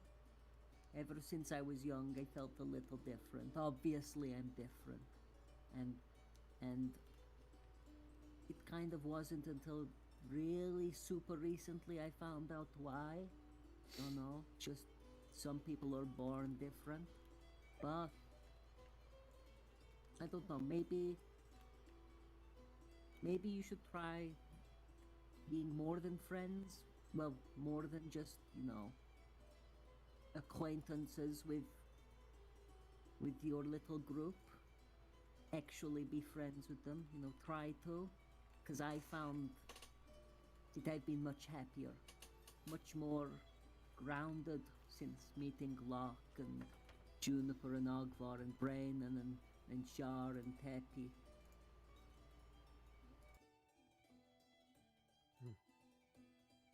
You seem like Maybe- a good company, a good party. I can admit that. And I'm not talking in means of combat, which you should be. I mean, you reached the finals. We are. We're like a little family. Yeah, Maybe- kind of. No, go on. Maybe if you had a little family yourself, then you could go and find that phoenix. You wouldn't have to worry. That's interesting. I mean, the stuff of fire that I have would come in handy in there, because I would assume that in the elemental planes of fire, I would be dead meat if I tried to step in without having protection from the flames. Maybe the stars aligned. Maybe that's why you have that staff. Maybe, who knows? So, what is your endgame purpose, right? I suppose that is my own. What about you? What's your backstory? What do you wanna do? I never want to die. Pretty straightforward if you ask me, but apparently not. I want to enjoy life every day, like forever. I never want to get to that state where I'm old and feeble and, dying slowly, like being a burden. I just want to live forever with Locke. Enjoying everything life has. Here on different planes, different foods, different people, different everything. There's just so much, and elves, right? They live for so long, and it fucking infuriates me. Like, I get to live, 70 years just because I was born me? So unfair. I haven't thought it that way, but I guess that you also do learn faster. These elves, they seem like they're all clever and mighty and stuff like that, but you know how slow learners they are. They just go and walk around the forest and have fun. That's what I've come to realize. They don't, like... I just wish I could have fun forever without worrying about, the inevitable end. I think it sucks that we don't get the choice. But that's just me. So, winning this tournament, which we'll do tomorrow, will be one step towards, well, my backup plan of living forever, which is to become a god. So, there's Mhm. that. Straightforward and simple. Me and Locke, we'll be gods forever. Yeah, basically. I suppose that's pretty nice in game. I'm afraid I will not worship you, but I might be friends with a god. That sounds pretty cool as well, doesn't it? Hey, we don't need you to worship us, we just need you to remember us. And you will after tomorrow. So I I'll. mean, there's a lot worse gods you could be worshiping. So Hmm. All right, Tabi, that's your message. Yes. Goodbye. Thank you for being here with us, and Yeah, hope all is well. See ya. thank you. Bye bye. See you well. I'm sorry, I gotta go. Yeah. Bye. Okay, bye. Thank you everybody for watching. Have a good day.